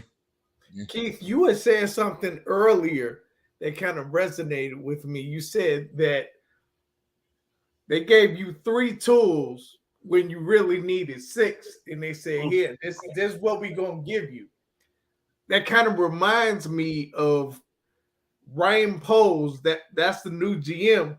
He doesn't have much to work with right now, and I think that's why he's kind of bringing in these depth guys because he doesn't have a lot of money to spend. To work with, So he's bringing in these guys just to fill up the roster, just to compete. But he's kind of, at the same time, he's kind of undoing what the last general manager did because he kind of made a mess. He kind of made a mess. Do we agree, JB, Chris? He did kind of make a mess, but Poles is in quicksand right now because, as you know, Keith, he is. You got to get to 90, and you only got 61, and it's April, whatever today is, April 19th. They got how many? 61. You know, you got to get to 90 by training camp. They got 61. And they haven't had the draft yet, which means money is slim. Yeah. So we kind of in quicksand a little bit. Like we gonna be.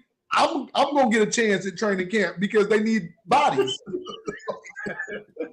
Yeah, 61 out of 90, and it's April 19th. We short. We short. Yeah, very short. He's sort of between a rock and a hard place because he's trying to. The one thing that I don't want him to do is that we all know that with these young guys, their confidence can waver real quick. Mm-hmm. And I've seen, by me being a Michigan fan, I've seen Justin Fields for 2 years straight.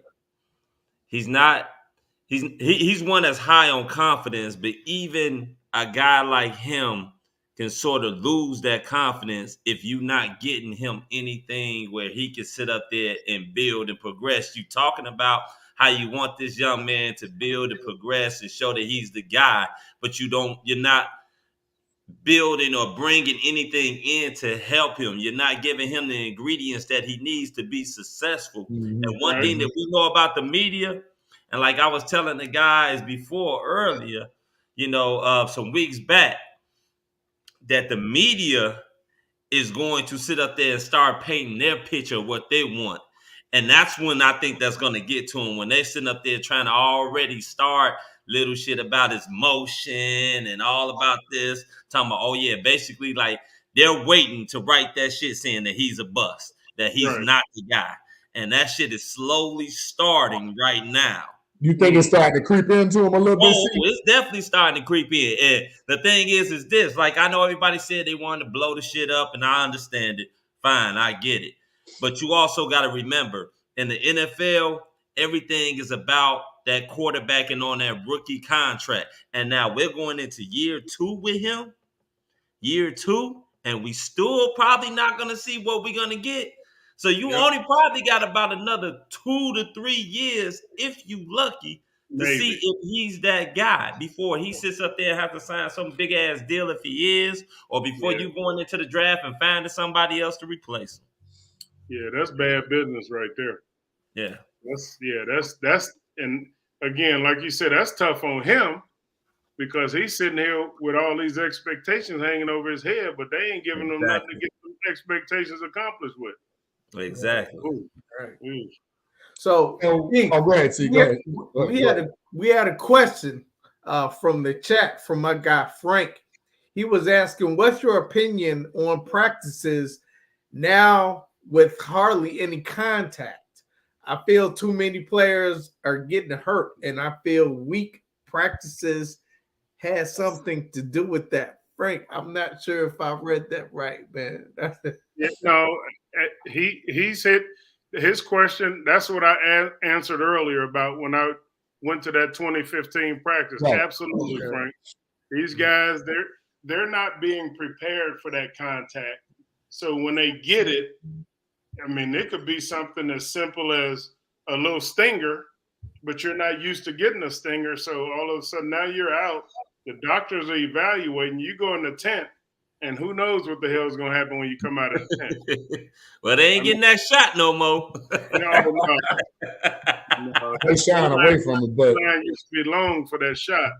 yeah, boy. Like, give it to him. took Come me on now. I about gotta 2 prove. No years. guaranteed money has something to do with that, too. Yeah. It took me about 2 years to realize what that line was going in that little room with the doctor. I was just used to, I'm going to ice it up and I'm going to get some treatment. All of a sudden, I asked one of my dudes, I'm like, what you doing there, man? And Swan used to go in there religiously. Boy, he was a specimen, too. Shot in the ass. I'm like, and then I did it one time and only one time. And I'll never forget, I got twisted up in that game. And I ain't feel shit that night. The next day I woke up and I was like, what in the world just happened? And that's when I was like, I ain't going in there no more. They're like, oh, it's a B12. It gets your adrenaline up. Yeah, I don't need that. When something happened to me on Sunday, I want to feel it Sunday, not Monday. That's that nerve numbing stuff. So Keith, before we let you go, yes, sir. What advice would you give some of these up and coming dudes that have aspirations of getting to the league? What advice would you give them? I think the biggest advice that I would give them from a football standpoint is to be as fundamentally and technique sound as you can be in whatever your position is, your job is. And then off the field, another thing I talk to a lot of times when I talk to kids and speak, it's about having a plan B. Because the NFL stands for what the hell it stands for, not for long. And, back when I was playing, they didn't prepare us. That was one of the things that bothers me the most. They didn't prepare us for when it was over.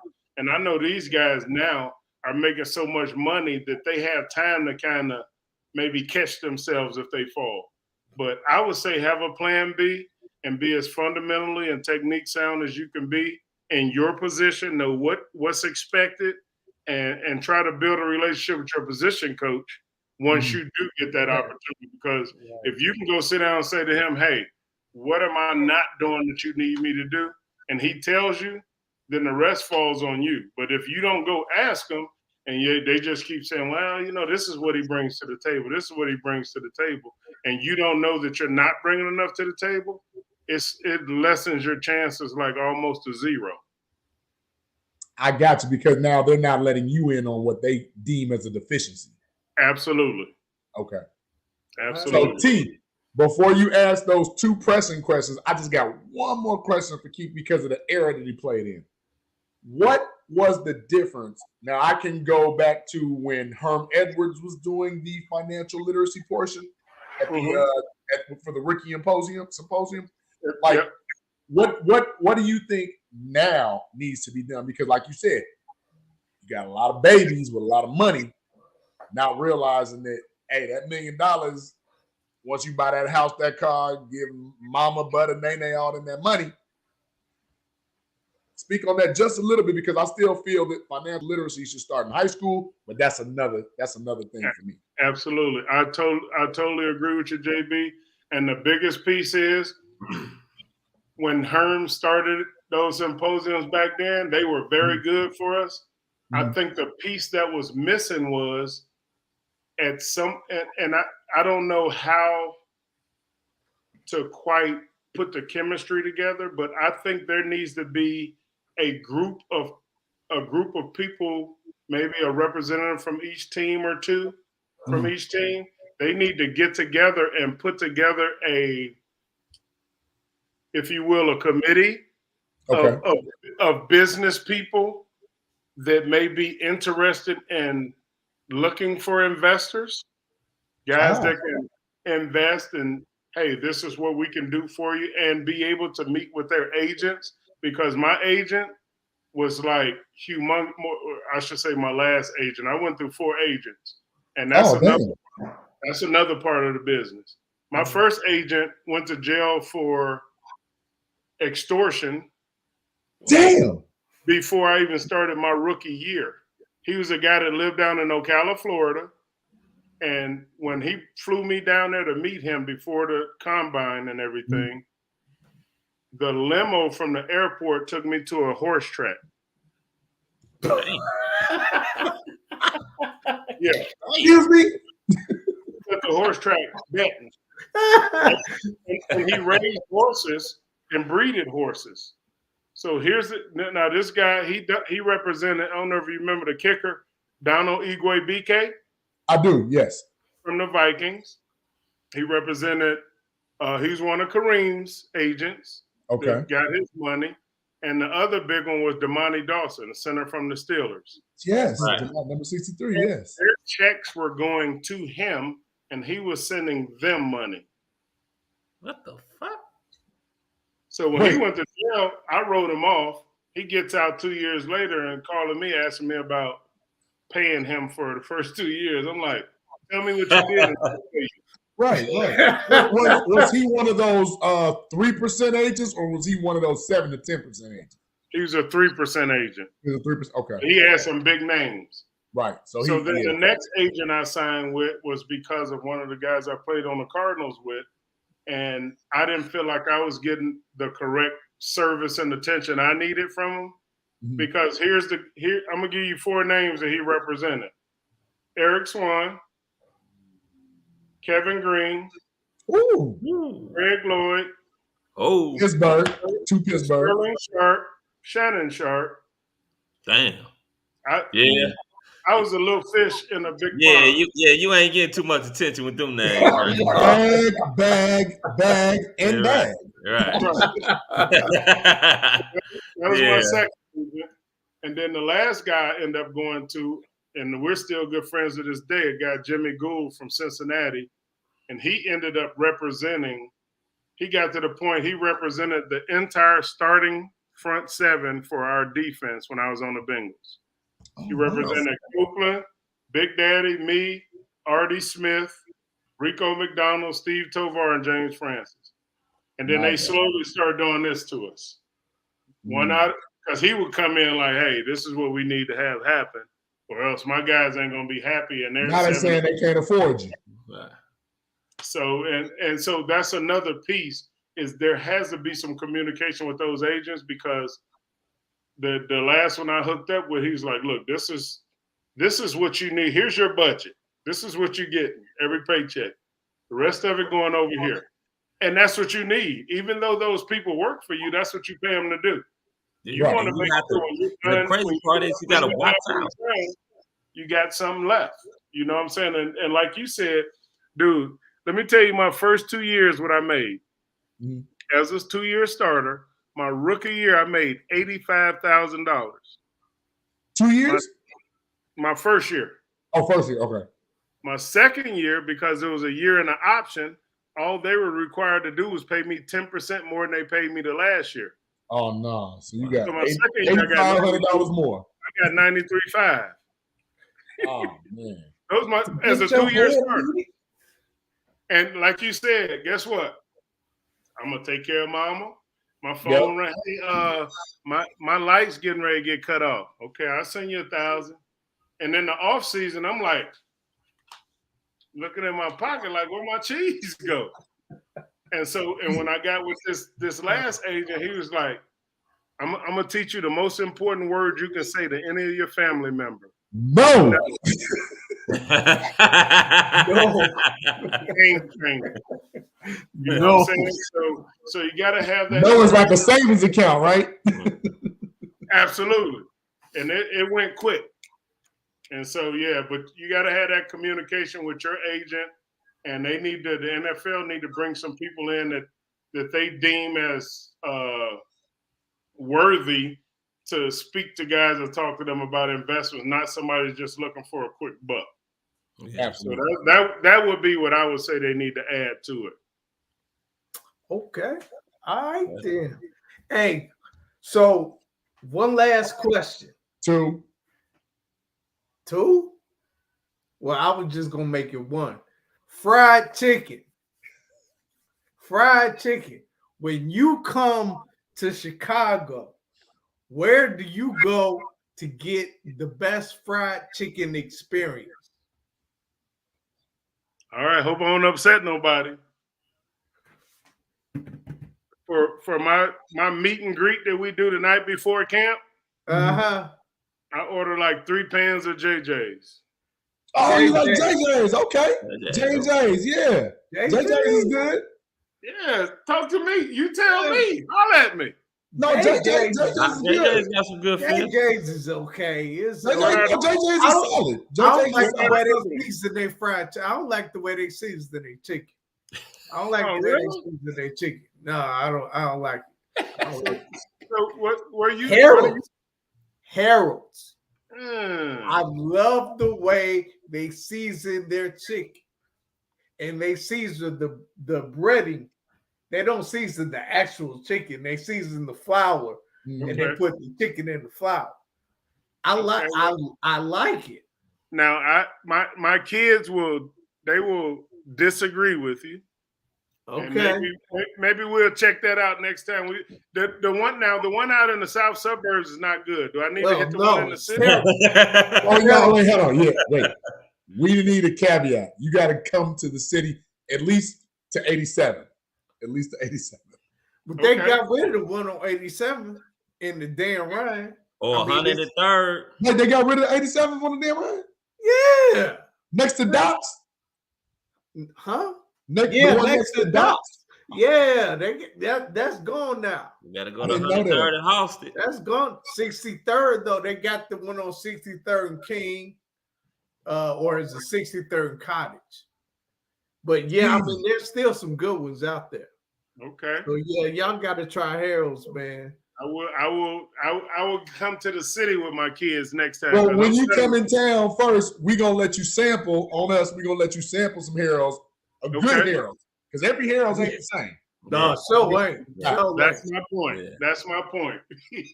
But the next question we usually ask, of which I have to ask, what's your favorite Chicago pizza place? Whew, that's gonna be tough too. So now you got a large gambit from the city to the south suburbs now. Right, and when I'm in the south suburbs, I'm gonna just say this: I'm a Aurelio's guy. I can dig Aurelio's. I can dig it. I do Aurelio's usually if I'm. Yeah, I'm gonna just say Aurelio's because I don't really hit it. Because I'm telling you, kind of limited. So that's why we on. What's up? What's the spot? Man, you got to get you some Giordano's, man. Oh, okay. Yeah, Giordano's. Okay, I've had them. Yeah. Yeah, you got to get some. Well, you like the deep dish, Keith, or you still a thin crust man? I'm probably more a deep dish than a thin crust. So then you got to check out Giordano's for sure. For sure. Definitely Giordano's. Sure. You know, I got some buddies up in my wife's best friend from college is up in God dang it. I forget where she lives up in like West Dundee or somewhere. But she sent us some frozen ones. Oh, my Great America. Yeah, and they were outstanding. And that was the first time I really had the deep dish. And when I'm there, I'm usually either at Aurelio's because it's by my brother's house in Olympia Fields, or I go to there's a. Oh, you right there off of Western. You go to the one off of Western. Yep. Yeah. So I hit the Giordano's just on Cicero and Lincoln Highway. Right. Yep. That's the Giordano's right there too. All right. Yep. My parents. Hi, Mom. My parents. Yeah, you gotta come to the city, man. Get some of that good city food, definitely. Man. Hey, I was gonna say that. Yeah, we're definitely gonna link up and do that then. Definitely. Okay. Yeah, please, Keith, don't forget to drop that information. I would love to come and volunteer. Yeah, definitely. For your camp on Friday and Saturday, whatever you choose. Yeah, let us know. Yeah. Friday is the get together. We just sit and meet and we eat and drink and hang out. And Saturday, I would be best at that. Huh? I would be best at that. I'll definitely sign me up for both. That. You can sign me up for both. Come on, I'm down for both. Yeah, I'm down for both. I can play a little bit of football. Well, I did play a little bit of football. But well, I look forward to meeting you, JB. I look forward to meeting you, C. Yes, it's sir. Gonna be a good time, man. I appreciate you guys and what you do. We appreciate you. Keep come back and holler at us, though. Come back and holler at us. Appreciate you guys. Okay. Yes, sir, Appreciate big you. fella. Take care. All right. Yeah. Yep. Yes, sir. Yeah, man. Great guy. Great guy, man. Yeah. Love that. I love Keith, man. I love to have dudes come on here and tell us their stories and experiences, man. And to be so genuine too. Yes. And they say whatever they want to say, however they want to say it. Right. Exactly. Man, No politics involved, none of that. No politics, well, except for the NFL politics. Yeah. But but see now, guys, we say this all the time. When they're on the major affiliates, all of it, like whether it's Tom Brady or the 53rd man on the roster, all the answers to the questions are going to be damn near the same cookie cutter. I like the fact that we provide a space to where former athletes can actually speak their truth, because that's more telling to the individual how we perceive them, as opposed to, like, if Aaron Rodgers is an asshole, he's just an asshole. Let him be that. Like, let him be that in all his glory. Let him be that. But when we turn on SportsCenter, it's like, don't say this, don't answer that, don't say this, don't say that. And we love SportsCenter, but still, I love the fact that former players feel they're safe here to speak their truth. You're all a bunch of fucking assholes.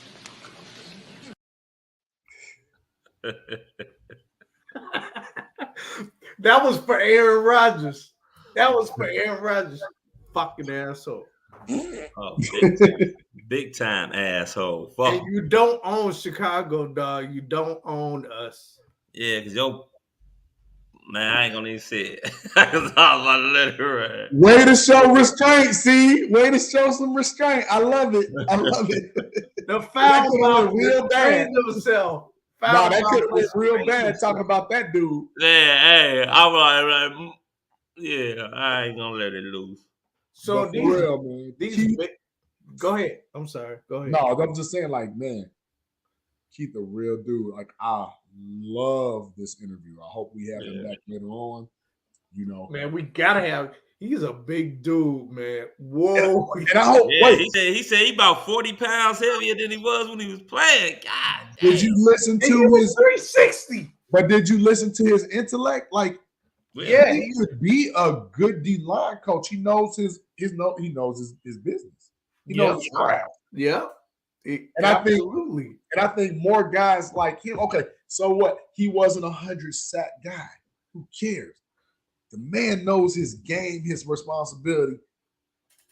That's coach enough for me. Yes, sir. Yeah. I wish him well. I hope he gets one of those gigs. I really do. I really do too, man. They doing brothers a little bit dirty in the NFL, man. And, well, we gonna see, because it's enough. Like he said, it's enough of those relationships that have been built. Like we said, we always talk about the Bill Parcells tree. We always talk about the Bill. Come on, JB. Tree, whatever. Come on, JB. It ain't enough of those relationships built, man. I said, let me finish. One of those trees that's not spoken about enough, and he alluded to it, was that Marvin Lewis tree. That's telling, because that's one of the trees that you never hear about in the big name media, right? We don't really hear. We hear about the Bill Cowher, we don't really hear. Hell, we hear about Wade Phillips more than we hear about Marvin Lewis. Am I right, guys? Yeah, absolutely. But we gotta get more brothers in there. He just told us from that Marvin Lewis tree, 3 guys got head coaching positions. So that Marvin Lewis tree is relevant. Yeah, but see, they put us in what position other to trees fail, are though. there? What other trees are there? So once those other, the Vance Josephs and those guys, once they get those positions and actually get a chance to succeed, which I'm hoping Ty Bowles will get that chance to Well, see, that's the thing, though, JB. They really not getting a chance. I mean, like, black coaches that get, like, white coaches get about 3 to 4 years to sit up there and see what they can do. We going to see black coaches get their ass fired in that 1 year. Leash. On that 1 year, and they don't get a chance to sit up there and groom, and it preaching takes to hell the and high choir. water for them just to get a damn second chance. You preaching to the choir, but look at my man in Houston. But again, what year? Again, even I'll use Todd Bowles. Go back to the Jets. We get those jobs that are failure jobs anyway. We knew he wasn't going to win with the Jets. We knew David Culley wasn't going to win with the Houston Texans this year. We knew that. Hell, Vance Joseph, in my opinion, he did pretty decent with what he had to work with in Denver. Remember Raheem Morris, guys? Y'all remember Raheem Morris? Mm-hmm. He's another one that did, for what he had to work with, he did pretty decent.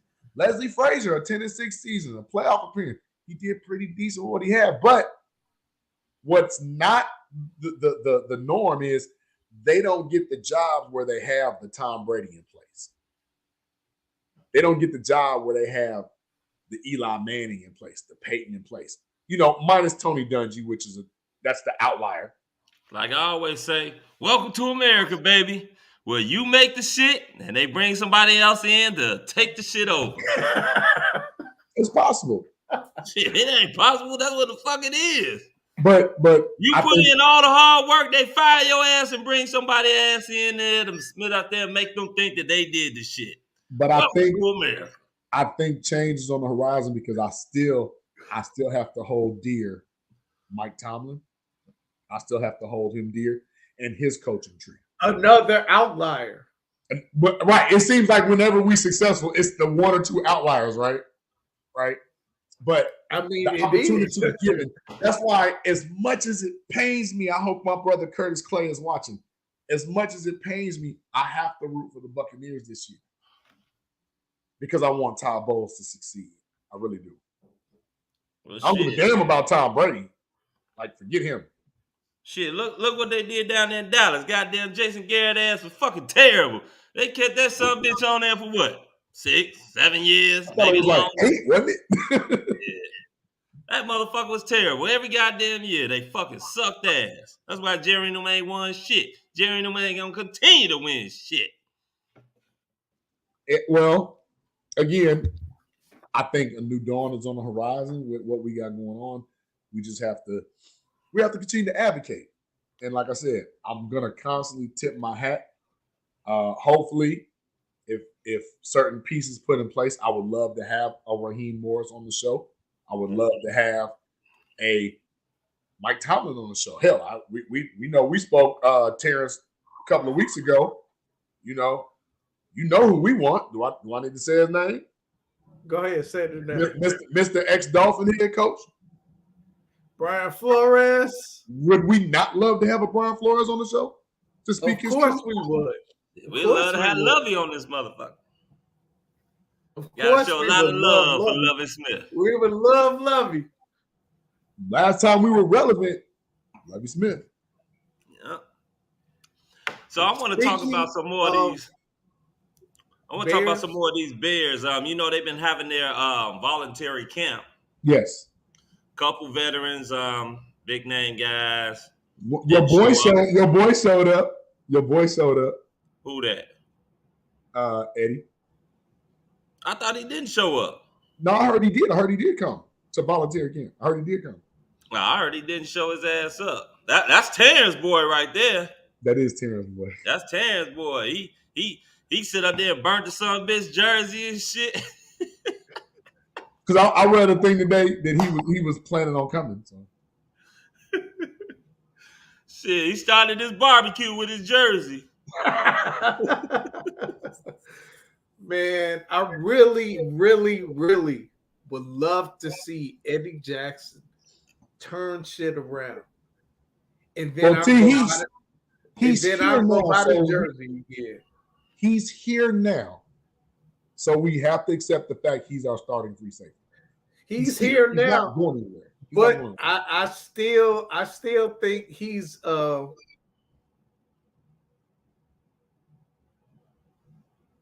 You froze, T. Oh, he's stuck. T. Well, hey.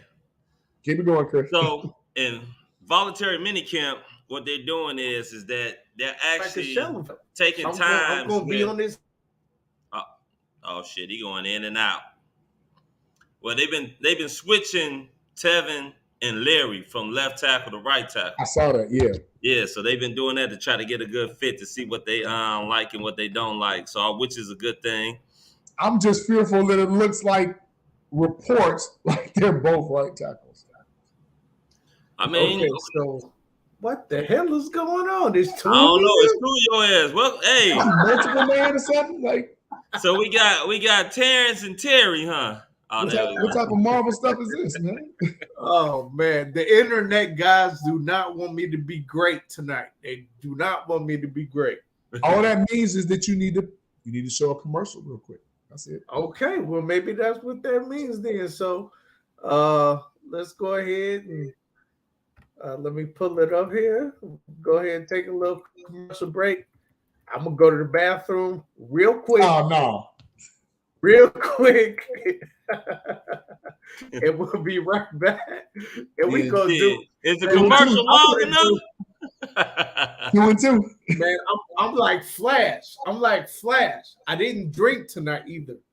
So it won't be long. Didn't. Oh, you didn't. No, I did not. Interesting. Because who was it? My man, I think Jesse pointed out, man, you were supposed to stop drinking. Jesse Cottrell? Yeah, Jesse Cottrell. I believe he said, man, you bullshit. You said you were gonna stop drinking. I did not stop, but I am now. Yeah, but T, I don't want you to be a quitter either. Look at this one right here. Oh wow, Frank told me to wash. I did wash my hands last time, but I'm gonna wash my hands this time too.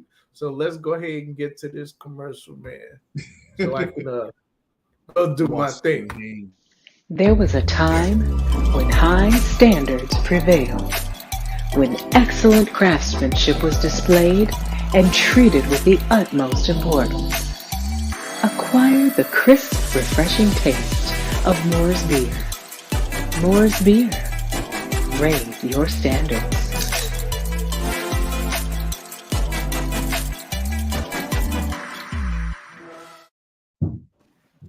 And of course, you know, they do the quick commercial, so nobody's ever back in time. But hey, I stuck with you guys. I'm still here. So if we can talk really, really quick before everybody goes back, let me see what's going on in the chat. Our last thing, Eddie has never showed.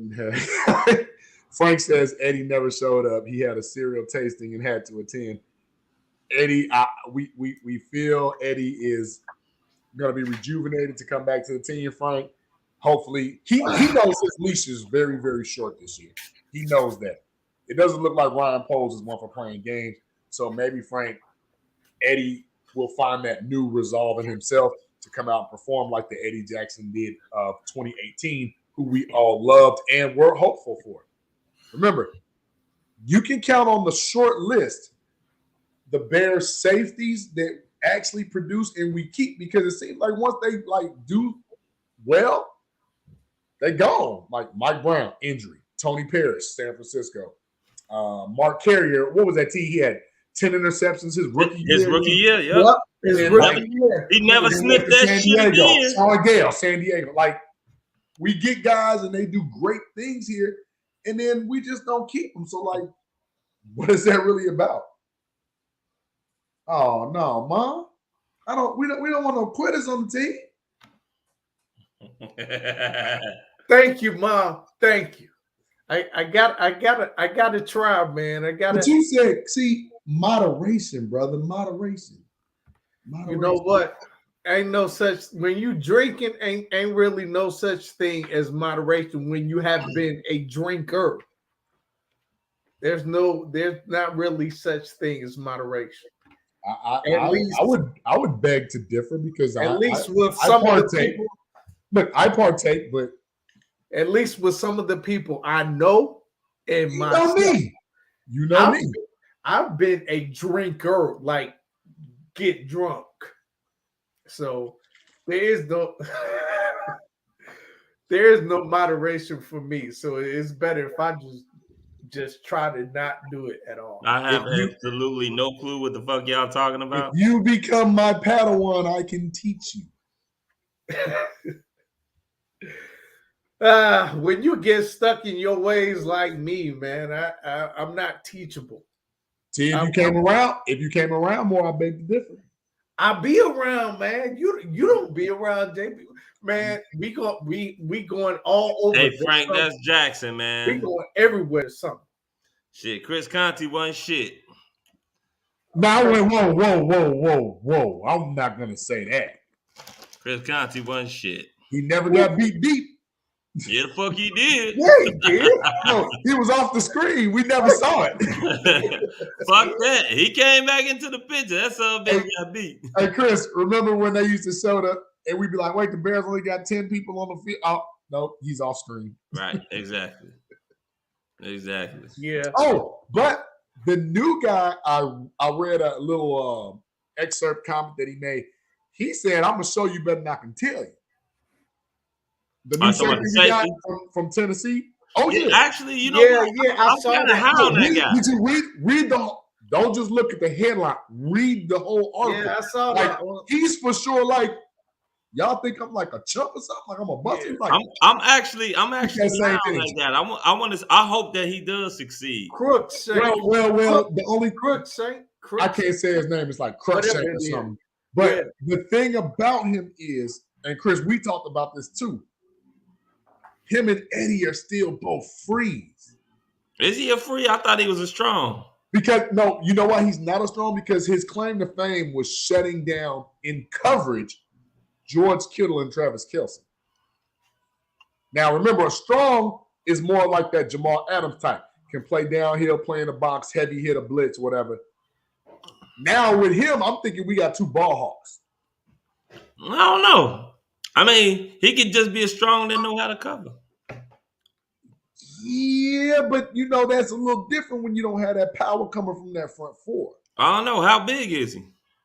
I'm not. I think that he's a pretty big guy. If I'm not I just know he runs like a 4.340. Like he's fast as hell. He's super fast. And he was on the right? Yeah, he was like a gunner on the punt team, right?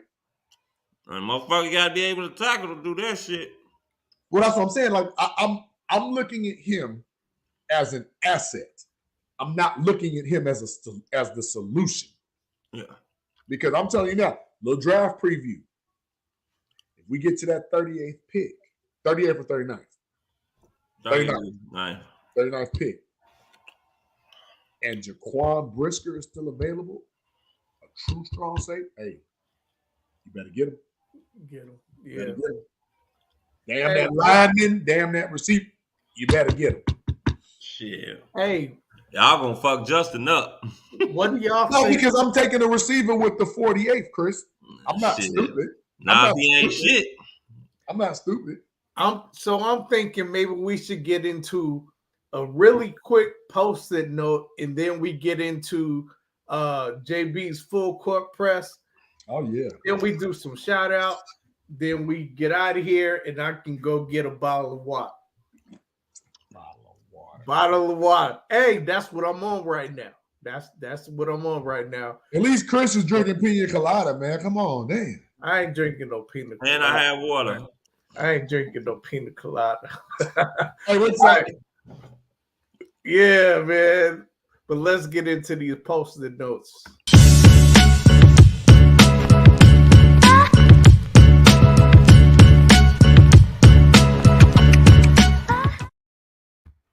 So the other day, or yesterday, I think it was, I posted this.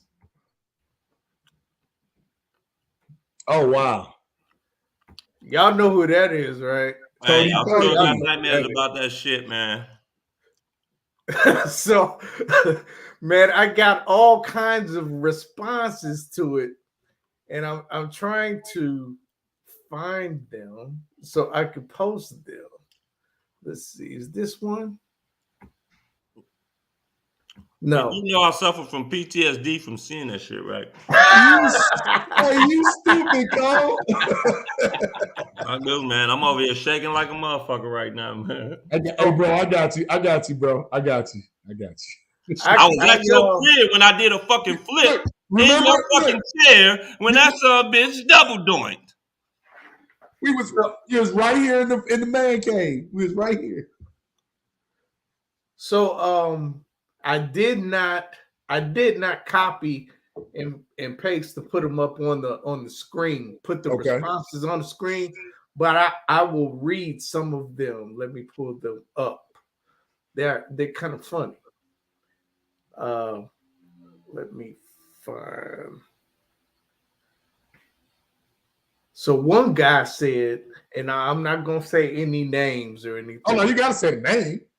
I gotta say the name too. Yeah, we gotta give people they just do. Everybody need their 15 minutes or seconds. Okay, I'll say the names. So, okay. So my question was, are we still mad at him?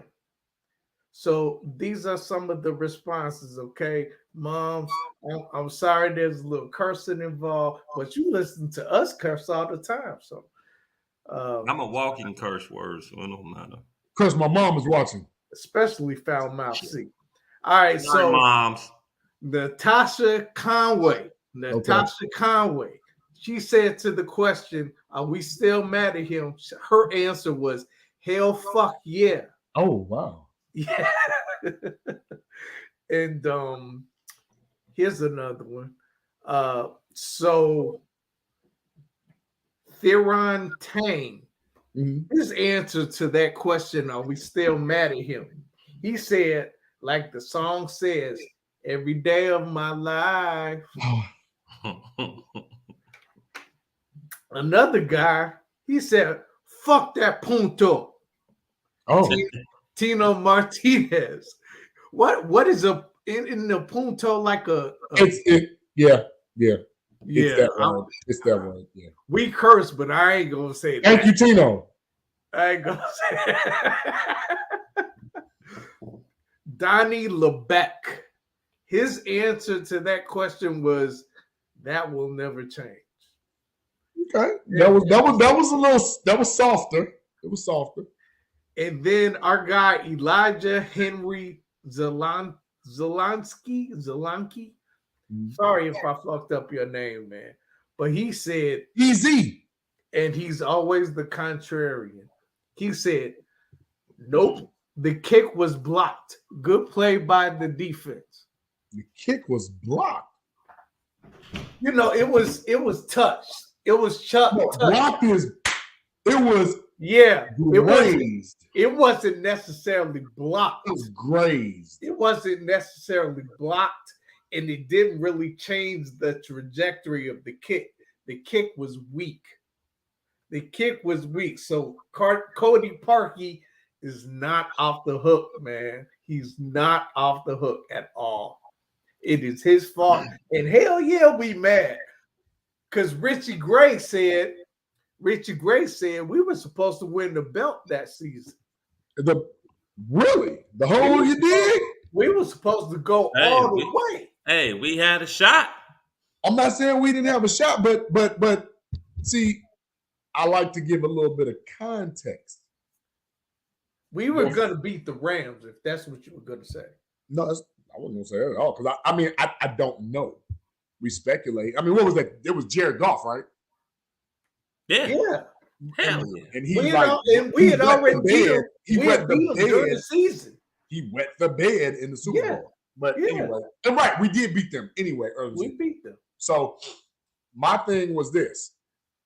If you go back and watch the game, Jordan Howard was falling forward for 3+ yards.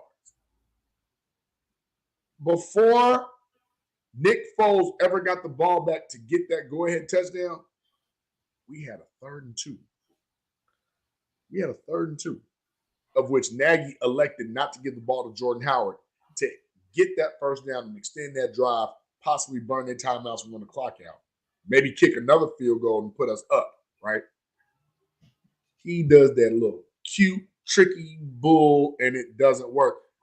Mind you, Jordan Howard was falling forward for 3+ yards. So before we even get to the double doink, Matt Nagy lost that game for us. Pretty much. Yeah. And that's some real perspective. And if you don't believe me, you can go back and check the film because I watch it all the time. Like, why wouldn't you give Jordan Howard the ball? Nagy, dummy.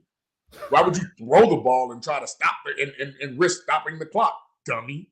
You guys do realize I'm still seeing a therapist about this shit, right? I don't blame you, bro. I don't. Matter of fact, I got to go to my therapist tomorrow and tell him we can forget talking about mom for a little while. We got to go back to Cody Park. Hey, Chris, let me ask you this. Known you forever. Known you for like half my life. Has this not been the biggest letdown since the Jay Cutler injury in the Green Bay game in the NFC Championship? I can tell you just like this. I got picked up that night, rode home in complete silence, came into the crib, did not turn on a goddamn light, got my clothes taken off and my feet rubbed and went to sleep like a baby. Wait, tell him where you left from. Your crib. Were we not like, what? Like, the whole room was like silence, right? I don't even know how the hell I flipped out of your chair and ended up on my knees. I don't know. I just flipped and ended up on my knees and saw the double doink and just got a phone call, said, baby, I'm coming to get you. In our wildest dreams, we could have never expected it. And I'm not even going to say like, I'm not even going to make Cody Parkey the butt of our jokes. I'm really not. I did. Because a kicker, everybody be like, a kicker has one job. And they're right. They're right. But when Adam Vinatieri kicks a game-winning kick for the Super Bowl, he doesn't get the credit. Tom Brady gets the credit for getting them down there so Adam Vinatieri can make the kick.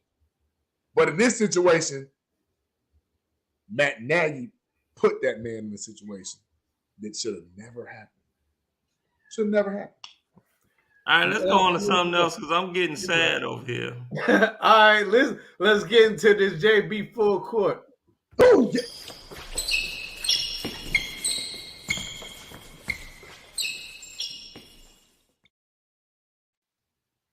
So I'm not going to take up too much of the public's time because, I want you all to be able to go and enjoy it.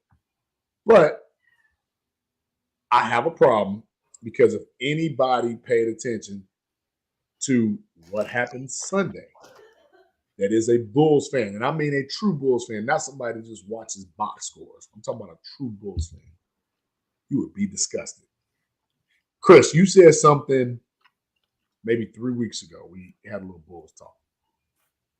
You said we weren't going to win anything in the playoffs as long as DeMar DeRozan plays hero ball. You said that, right? Mm-hmm. What did we see Sunday? What did DeMar DeRozan do? Dun-dun-dun-dun. I saw him taking off balance. I saw him taking 1 against 2. Hell, it was one shot in the lane, right side of the free throw line. Chris, you remember they had a triple team and he pump and fade away. Hey, look here, bro. I try to tell people. I'm not saying at all that DeMar DeRozan is not capable. Because I like DeMar DeRozan. He's a big part of why we work. And that's another story of what I told you, see Red Nation. That number 1 was fool's gold. They're going to fall. What we say, Chris? 5, 6. We was right there. But tell me how the man plays 43 minutes.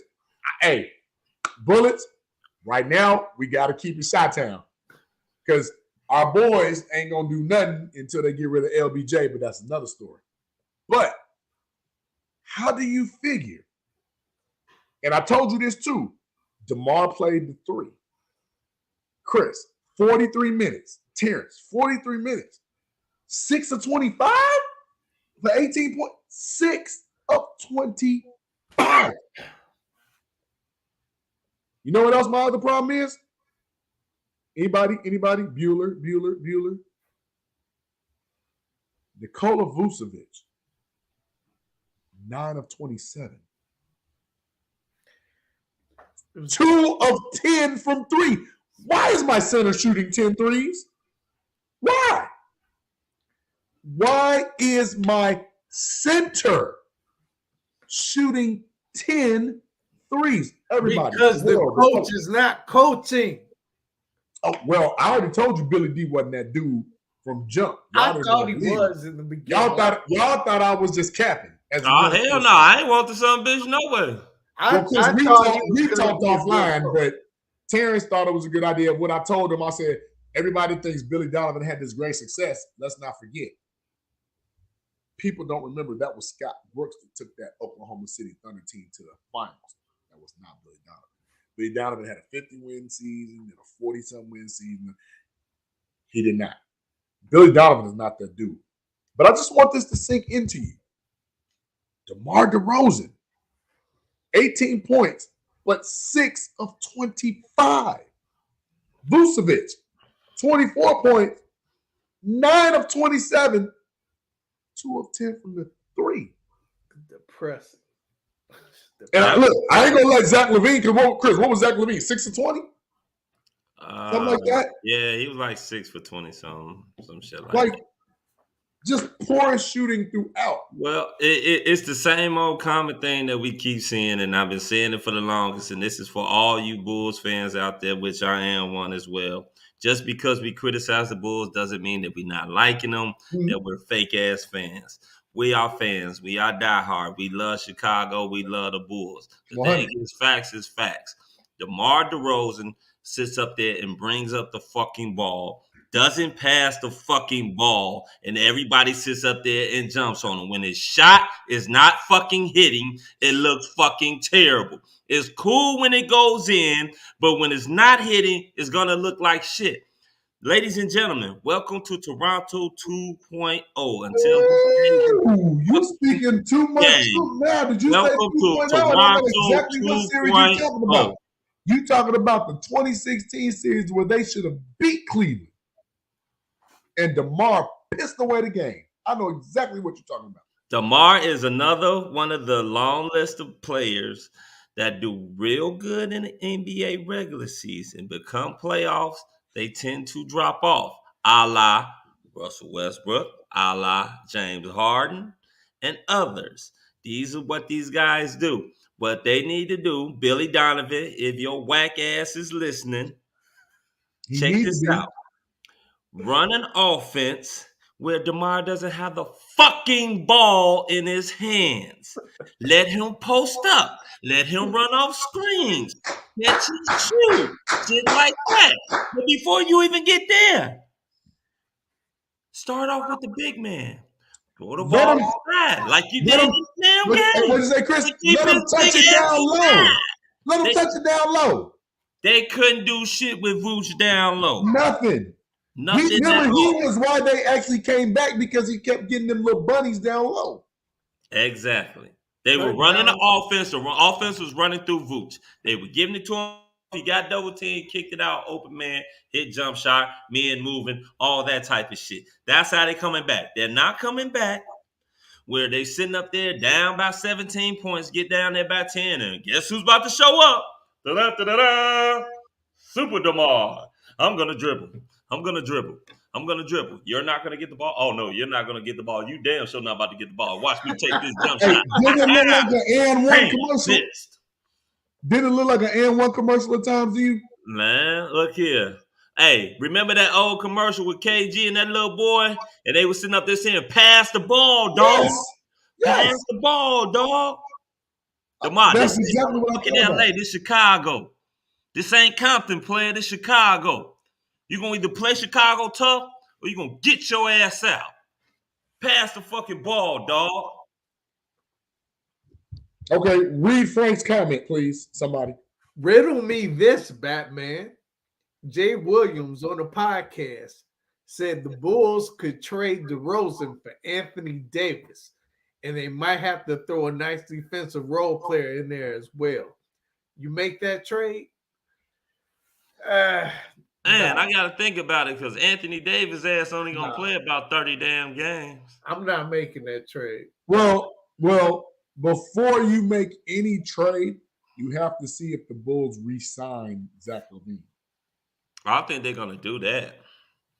Matter of fact, what you want to do is you want to make the fucking trade first before you sign Zach. Because you can always sign Zach at any time. No, player. Remember, Zach LaVine has never been a free agent before. He wants to test the market. That's free very agent. telling. He's just never been an unrestricted free agent. That's my point, where he's got full autonomy to where he wants to go. No, Frank, LeBron does not want DeRozan because when he had the chance to get DeRozan on a sign and trade from San Antonio, LeBron said no. He also said no to Buddy Hield. He wanted Westbrook. That's LeBron's clear, cut, and concise statement. So I said, well, who's the GM, LeBron or Rob Pelinka? Crickets. Nobody can say nothing. LeBron's gonna say it's up to management because he's gonna try to save his face and his ass. He is management, but this is the same dude. This is the same dude 7 days ago, well, 8 now.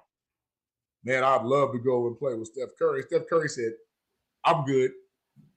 Don't nobody want to play with dude?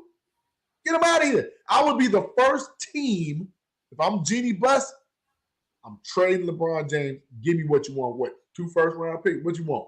Give me something for this bastard. Get him out of here. Because he's not going to ruin my team. But back to Bulls talk. I bet you, I know, Chris, you're a fan of AK.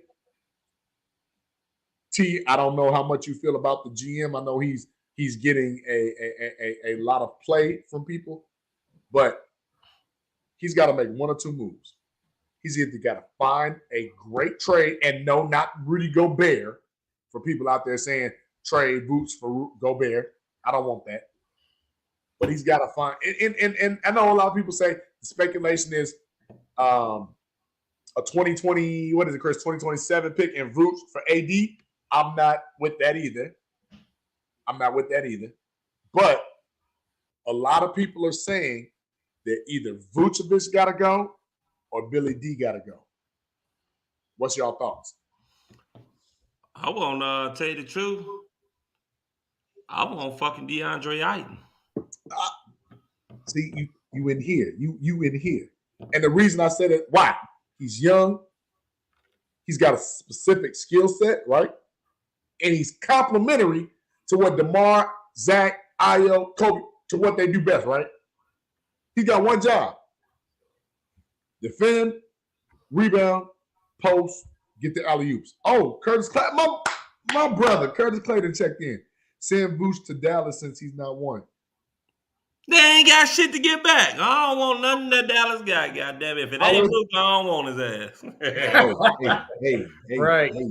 Hey, maybe y'all haven't looked at Dallas, but I'll definitely take Dwight Powell. I might take Finney Smith, and I would take Jalen Brunson. He just hit 41 last night. But you already got Lonzo Ball. Do we? Yeah. Do we? Under contract, we do. He sure ain't playing. Yeah, well, we almost approaching 2.5 hours, man. And I like it because it kept flowing. It was great talk, great guests. Man. Awesome guests. Let's go. Plus, we need to get a little stuff off our chat. Hey, right. Can we give a little love to the Southsiders? Like, check out Plunk. T, I'm sure you're going to do your promo. But look, for anybody that don't know, the White Sox are doing They're balling, man. They hurt. They balling. Well, no, they came into the season hurt, remember? I know. TA, Bobby Engel, they balling. Hey. No, Adam Engel. It's Adam, right. I'm about to say, like, TA. They balling. Adam Engel. But a lot of people, to be honest with you, T, a lot of people thought the trade, who did they trade? Pitcher. Which one? Relief. Carlos Rodon. He signed with the Giants. Right. A lot of people thought that was gonna be like super impactful, like it was gonna hurt a little bit, but including me. He's a name, but was I really like his arm is his arm is missed. But I'm a Lucas Giolito fan. That's my guy. Like I rock with him. And obviously we love Abreu, Luis Roberts, Tim Anderson. Like we got some dogs like that. Yeah, we do. Jimenez. Yeah. I forgot Jimenez. Our friend of the show that we had on the show. Gavin Sheets. You better not trade. Hey, you better not trade Gavin Sheets. You better not. No. And if Johan McCarthy stop fucking singing and hit, we'd be all right too. Johan, quit singing, bro. You're a goddamn baseball player. You're hit a baseball goddamn player. Ball. Be that number one prospect in baseball, bro. You trying to cut records? Like, yeah. Wow. Gavin want to be Enrique Iglesias and shit. Fuck that. Man, let's go ahead and get into these shout outs, man. Why don't you go ahead and kick it off, foul mouth? Yeah, my foul mouth ass gonna kick this shit off. All right. Damn. Boy, my shout outs.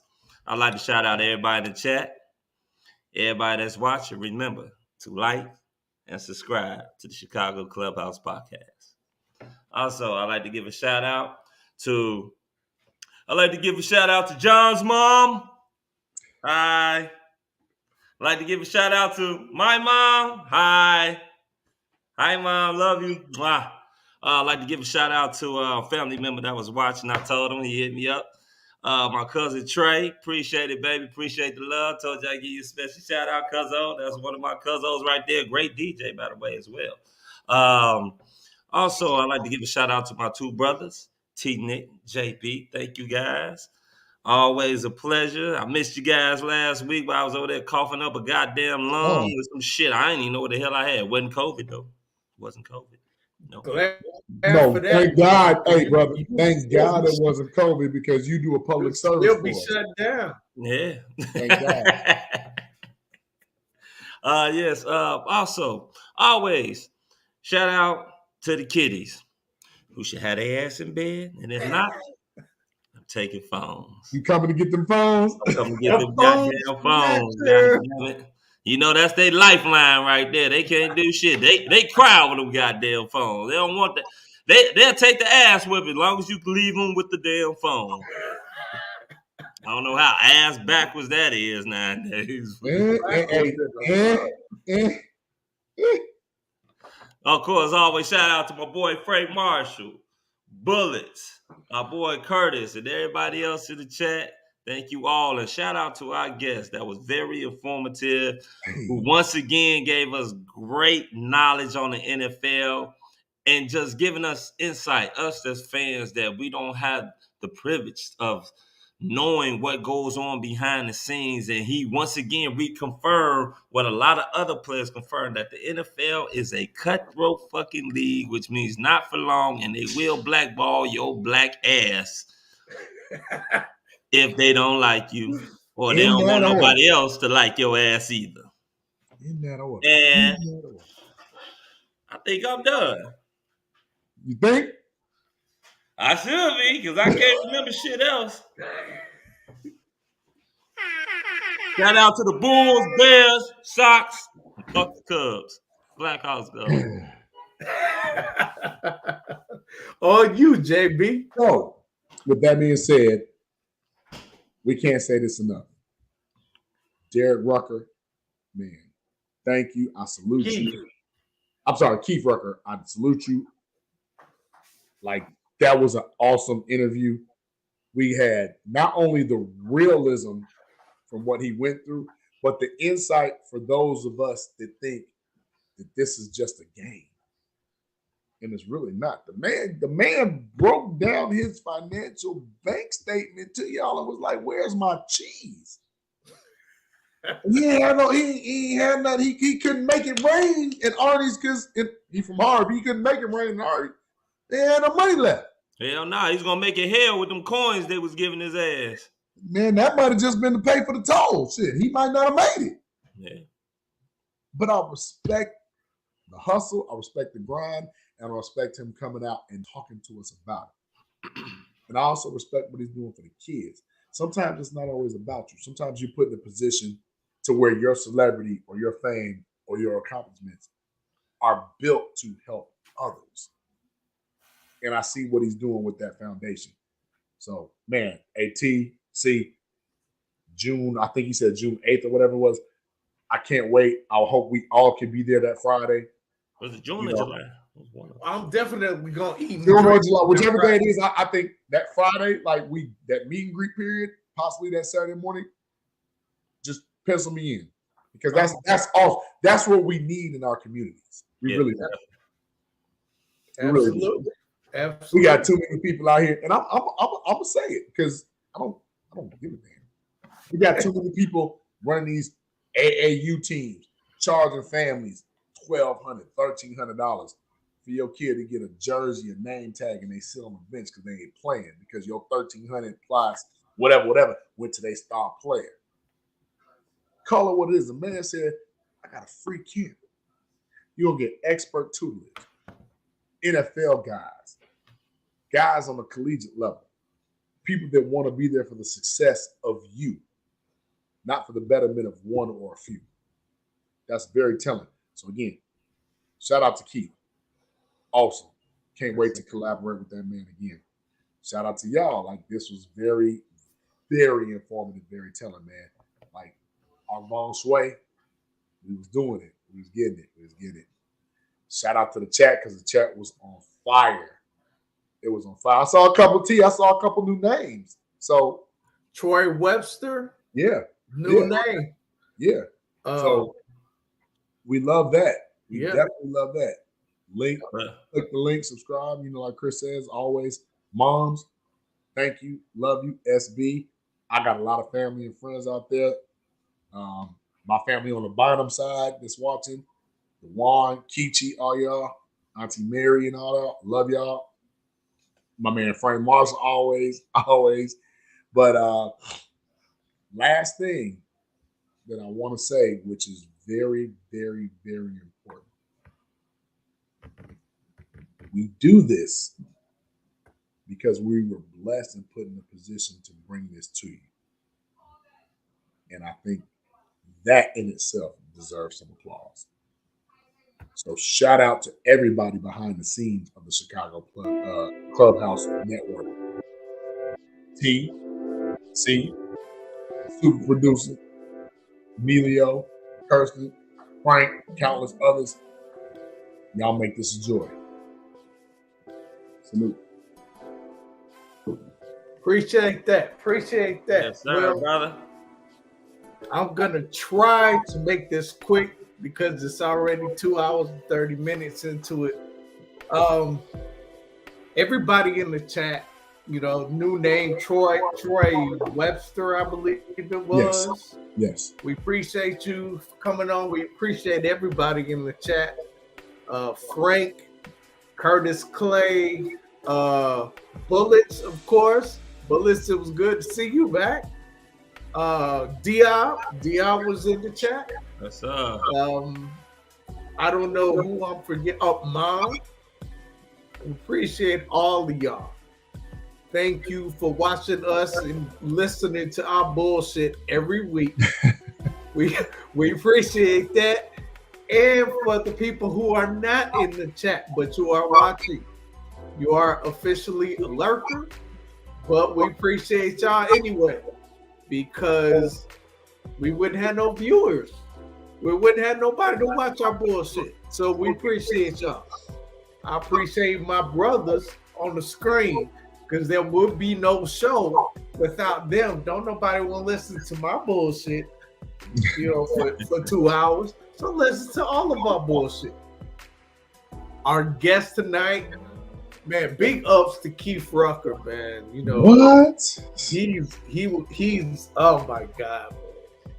He was just really knowledgeable, like JB was saying earlier, is really knowledgeable about his craft. he really understands, you know, he really understands what he was doing. He really understands how to communicate with these kids today. Let them know about the game, how it was played, how he played it then, and how he will play it now. And he's in a position to give that advice and teach the younger ones, you know, how to succeed, not only in football, but as a family man too. So big ups to Keith, man. What a Not great to be guest. confused with Darius Rucker, Hootie. Right. Hootie. That's Living Color, eh? Living Color. Hootie and the Blowfish. Hootie Oh, and the Blowfish. yeah. But I mean, there's a lot of Darius Rucker, Keith Rucker, Frosty Rucker, you know. Michael Rucker. Michael Rucker.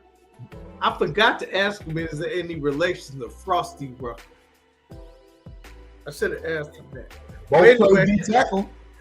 I'm just kidding. I wasn't gonna ask him that. But yeah, man, he's an awesome guest. And like I said earlier, we love having these former athletes come on and talk about their experiences and their stories that just might inspire or educate, but definitely entertain us. And we love entertainment. We also love to talk about these Bears. And speaking of talking about these Bears, our guest next week, I can't wait. Our first lady will be on the podcast. Oh. And she's like a really sharp young mind. And she knows the Bears really well. But let me go ahead and put this out here. He spent time behind enemy line. Yeah, she spent time in that cheese state. Well, so did our new center, so I'm not. It's okay.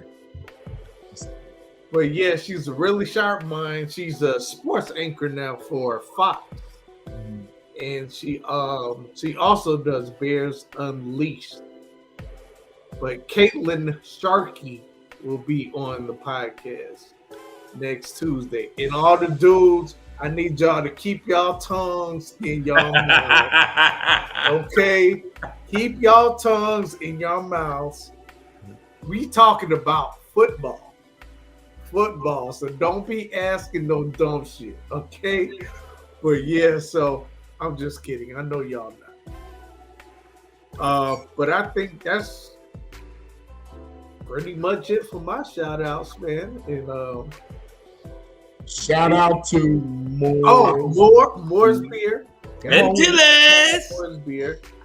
Gotta shout out Tilly's. And you know what?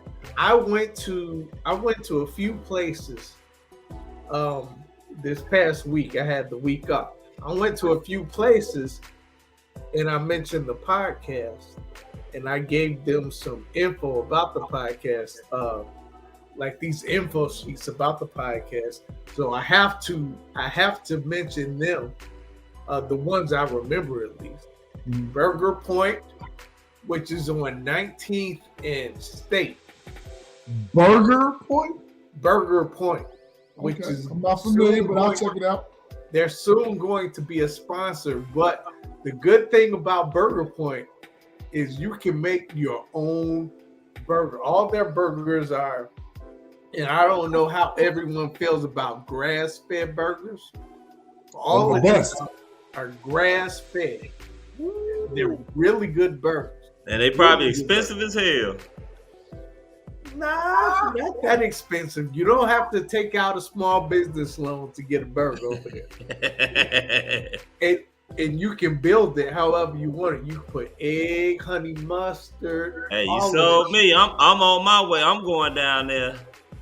And they also have chicken burgers. Not a lot of places I go have chicken burgers. No, they don't. You're right. But yeah, they have chicken burgers at Burger Point. It's phenomenal, man. Then I went to a few barbershops.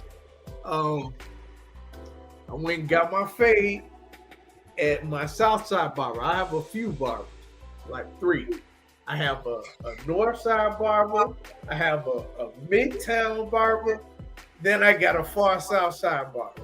So I went to the Far South Side barber, and I got a fade. I don't know if y'all can see my fade, but I'll let you. I have a close up that I'll show you next week. But it's called It's Time. Yeah, it's time to get your motherfucking haircut if you got too much hair on your head. But I went there and I gave out some of the pamphlets too. And I had to mention them. It's Time Barbershop on 95th and Ashland. Right by the Jewels, right next to that Jewels on 95th and Ashland. So yeah, check them out if you get a chance. Now I think that might be it. Oh, wait, no. I also went to a brewery. A brewery where they have their own beer. It's called Revenge.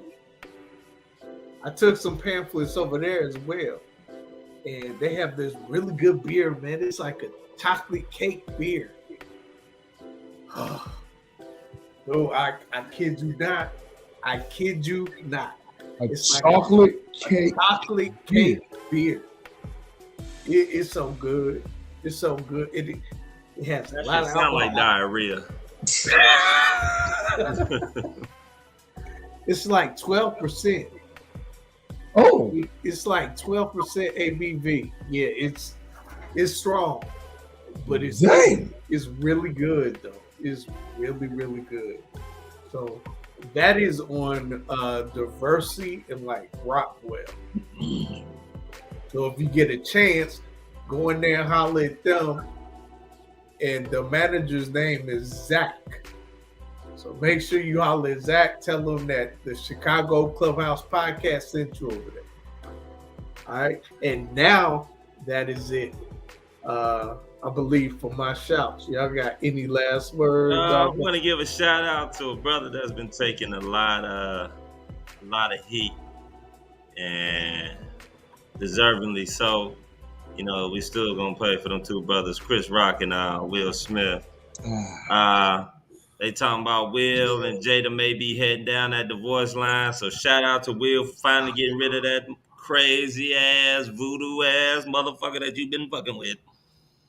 She don't love you, Will. We all been trying to tell you, Will. She don't love you. Wow. So looks like they may be heading down that divorce line. So unfortunately, you're going to give her ass half. Ain't that how that work? I mean, it depends. LA, New York, Florida, like every state got different rules. Bro. Yeah, well, California, you got to get a motherfucker half. Shit. Does she deserve it? Hell nah. Oh, wow. Well, before we go down that road, I'm getting out of here. Y'all getting out of here? Oh. It's time to eat. Okay, then. Well, I ate before I got out. Yeah. This has been a Chicago Clubhouse Network production. And we still alive. We out. We out.